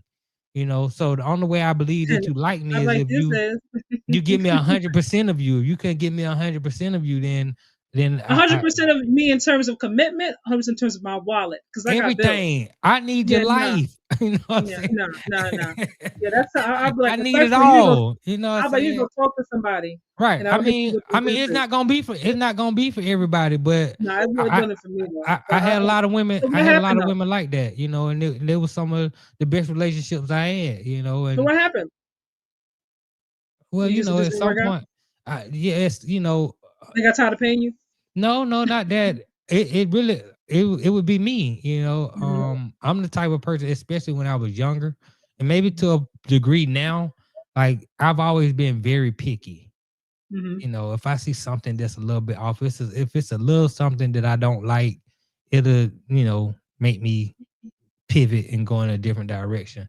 So, you know, my friends told me back in the day, he told me, he said, hey man, whatever woman end up with you, she gonna have to be special because you got a lot of standards, bro. You too picky. And I tend to be, you know, not as much now as I was when I was younger, but still, like, definitely when it comes to morals, how you treat people, how you talk to people, how you carry yourself, you know, level of cleanliness, you know, things like that. I've always had high standards, you know, of the women that I deal with. Well, before we get out of here, though, just to ask you guys, and you guys drop your comments in the chat. Those of you who are still with us, appreciate you. We don't really have a lot of I guess positive like Black family role models that you look at nowadays. You know, there's a lot Right. more broken homes, you know, unfortunately, than married couples who've been together for so long. And I think people have this image in their heads, right or wrong, you know, they have this image in their heads of Black excellence when it comes to LeBron and Savannah. You know, so they've been together since high school. You know, they have 3 beautiful kids. You know, you got these kids, you know, who are going to be good kids. You know what I mean?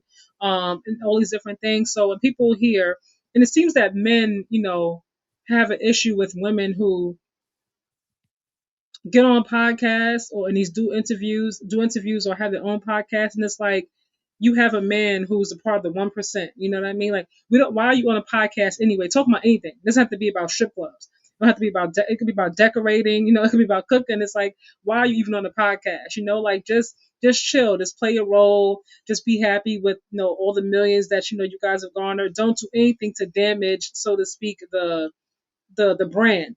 You know what I mean?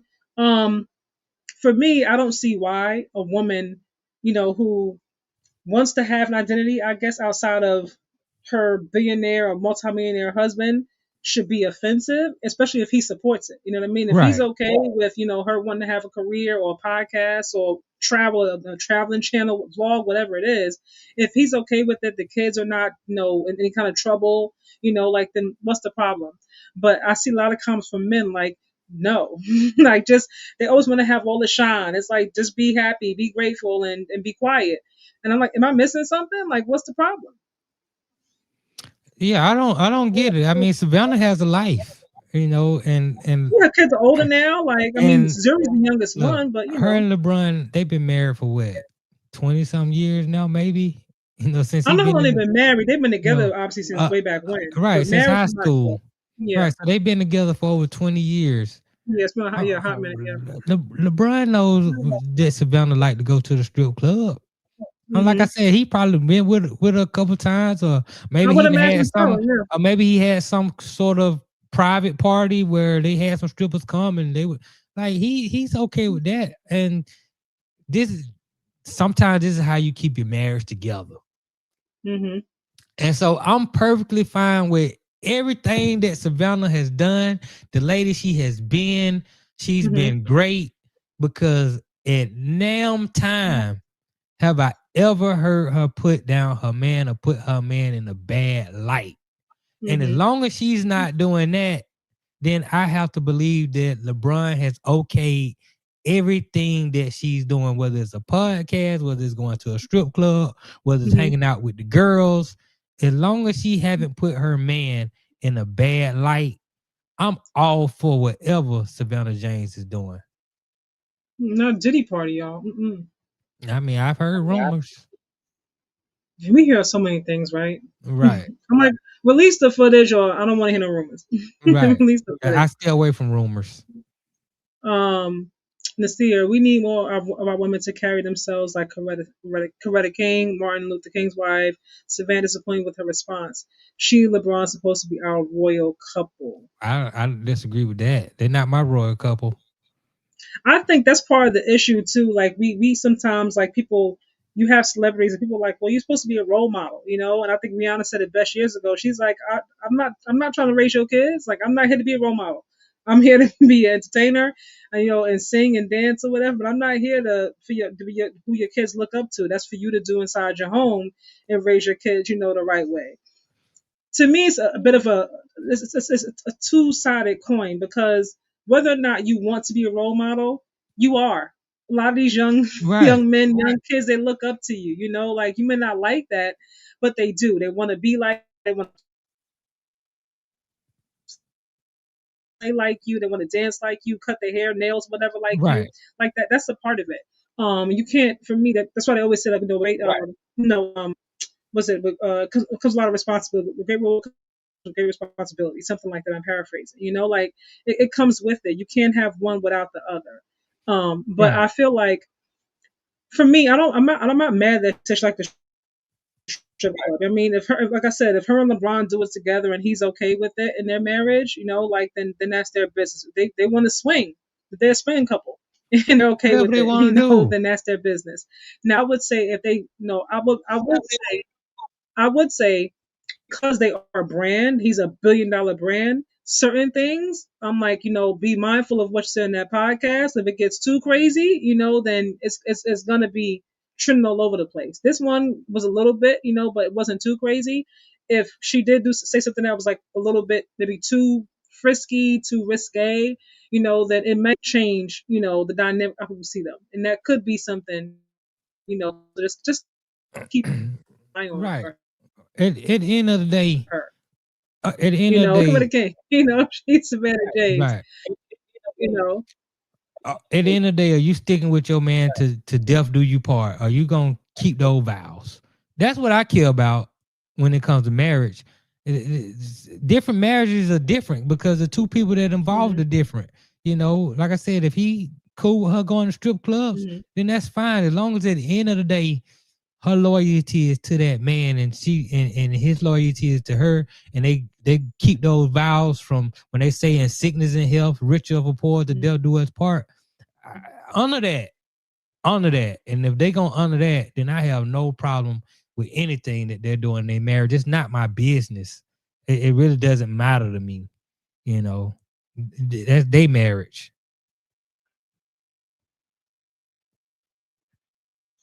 remember what LeBron said? Ain't nothing like a Diddy party. Was that what he said? Yeah, I mean, don't get me wrong. Just because you went It's to a not a Diddy rumor. LeBron party, said he went to a Diddy party. right? Just because a person went to a Diddy party don't mean they Don't mean got that you in the lubed up. baby oil. Right, right. That's the whole thing to me. Even when it You comes to know. like the Epstein files, you got a lot of people in the Epstein file. Just because somebody knew Epstein or hung out with Epstein, don't mean they were messing with little children. Yeah, leave Russ out the foolishness.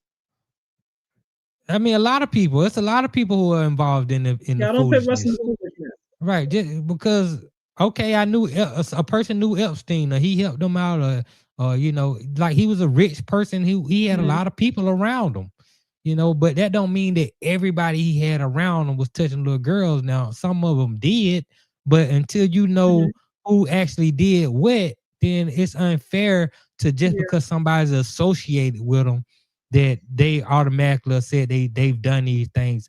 I've had people around me who've done some foul things, but I didn't know about it, or I wasn't participating in it, or if I found out and it was too egregious, I was like, okay, I'm not hanging with that person anymore. Like, so you know, I don't like that guilty by association type thing, even though that's You what are the the media company you keep. Isn't tries that to. what they say? Yeah, but sometimes you meet the company before they start getting into all kind of crazy things, or you keep company, but you don't know what they're doing. They're doing their things in the dark, and you only know them in the light. So you know, like I said, a lot of people went to Diddy parties, but they didn't stay at 3 o'clock and hit that fourth floor. Now, you stayed at 3 o'clock and you hit that fourth floor. Now that's a whole nother that's a whole nother thing. If I find out LeBron was at Diddy party at 3 a.m. and he had went up to that fourth tier, then I'm like, all right, LeBron, what were you doing? You know, but to the end, What were you doing? Okay. right? What were you doing? Nasir said, "Did you hear recent comments about MJ? This world is all over the place. I have not heard the Oh recent yeah, comments yeah, about yeah. MJ. You know, but you There's a are right. video. Oh, I haven't seen it, but you are right about the world being all over the place. There is, you know, like I mean, honestly speaking, I'm pretty sure there's a lot of celebrities that we look up to, or that we like, or we respect. You know, who we have no idea what they do, you know, or what they've Right. done. You know, and if we found out, we're probably like, wow, like he was like that, she was like that all this time, and we just have no clue who they really are. You know, so that's why I always say, you know, even what we see is what they want us to know, you know. Right. And that's just that, you know. Behind closed doors, we don't know how the heck anybody's living, you know. So Yeah. we just, That is you know, true. that's that. We just hope that the people that we see are people that we like, that we hope that they're who we think they are. And that's really all you can do, you know. It's just, I guess, kind of hope and you know, and hopefully nothing crazy comes out. You know, I really want to know who else is on them videos from them Diddy parties. If I'm being honest, it'll come out someday though. It will. I don't want that's like, I mean, that's I don't want to see porn. the video, but I want to It's know who else was porn. in it. You gonna, in order to see it, you're gonna have to watch porn. I mean, which I have no problem with porn if that's something that you like to do. But I'm just saying, like, that's what's gonna be on those videos. It's gonna be porn, you know, and it's gonna be a lot of Diddy in the porn. And unfortunately, from what I've heard, it's gonna be a lot of Diddy with other men in the porn. It's gonna be a girl in there too, but it's gonna be another man in that porn with Diddy. And yeah, I don't know if I'm interested in seeing anything like that. You know, I'm cool. I meant just like knowing names. I don't need to actually see it. Like, right. I don't need to see, you know, that kind of Pause. stuff. Yeah. Yeah. I was right. DJ. Right. All right, y'all. I'm gonna get up out of here. We've been on here almost 3 hours, you guys. Thank you all for tuning in. To see, I don't know when you popped in here, but thank you so much, DJ. Brother D was in here. Bruce, I think he must have went to bed or something. You know. Who else is in here? Everybody. Aaron was in here. So yeah, you guys, thank you so much for tuning in.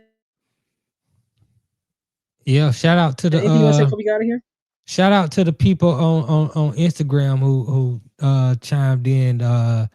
CJ, my partner CJ, my partner Sir Bam was in there. My partner I didn't even see it. Okay. Yeah, it's on the Instagram. I'm looking at the Instagram. Shout out to my home girl, All Natural 41. Okay. I see you in there. And my brother-in-law out in LA, Wayne, he's Wiz the Biz.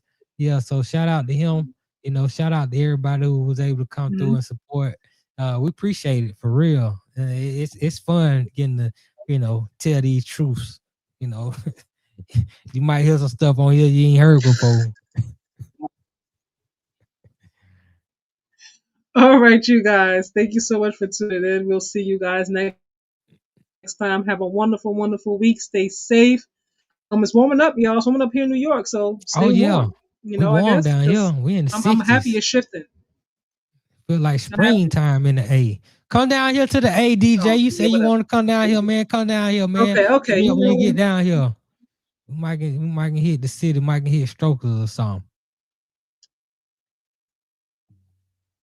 What time did you start? I'll watch again tomorrow. We started around 8:45, 8:50 sometime tonight. Somewhere in there, yeah. Because it's been almost 3 hours. Actually, a little bit closer to 9. So yeah. All right, you guys, turn your notifications on. If your notifications are not turned on, make sure you turn them on at One Man Cave, Just Simply Sports with Kaja, so that you're not missing nothing. So you're not left out. You know, you're not chiming in or catching on the last couple of minutes we've been on for the past few hours. You feel me? Make sure you on. All right, you guys, have a good night. God bless you too, Nasir, DJ. Everybody have a good night. All right, see you guys soon.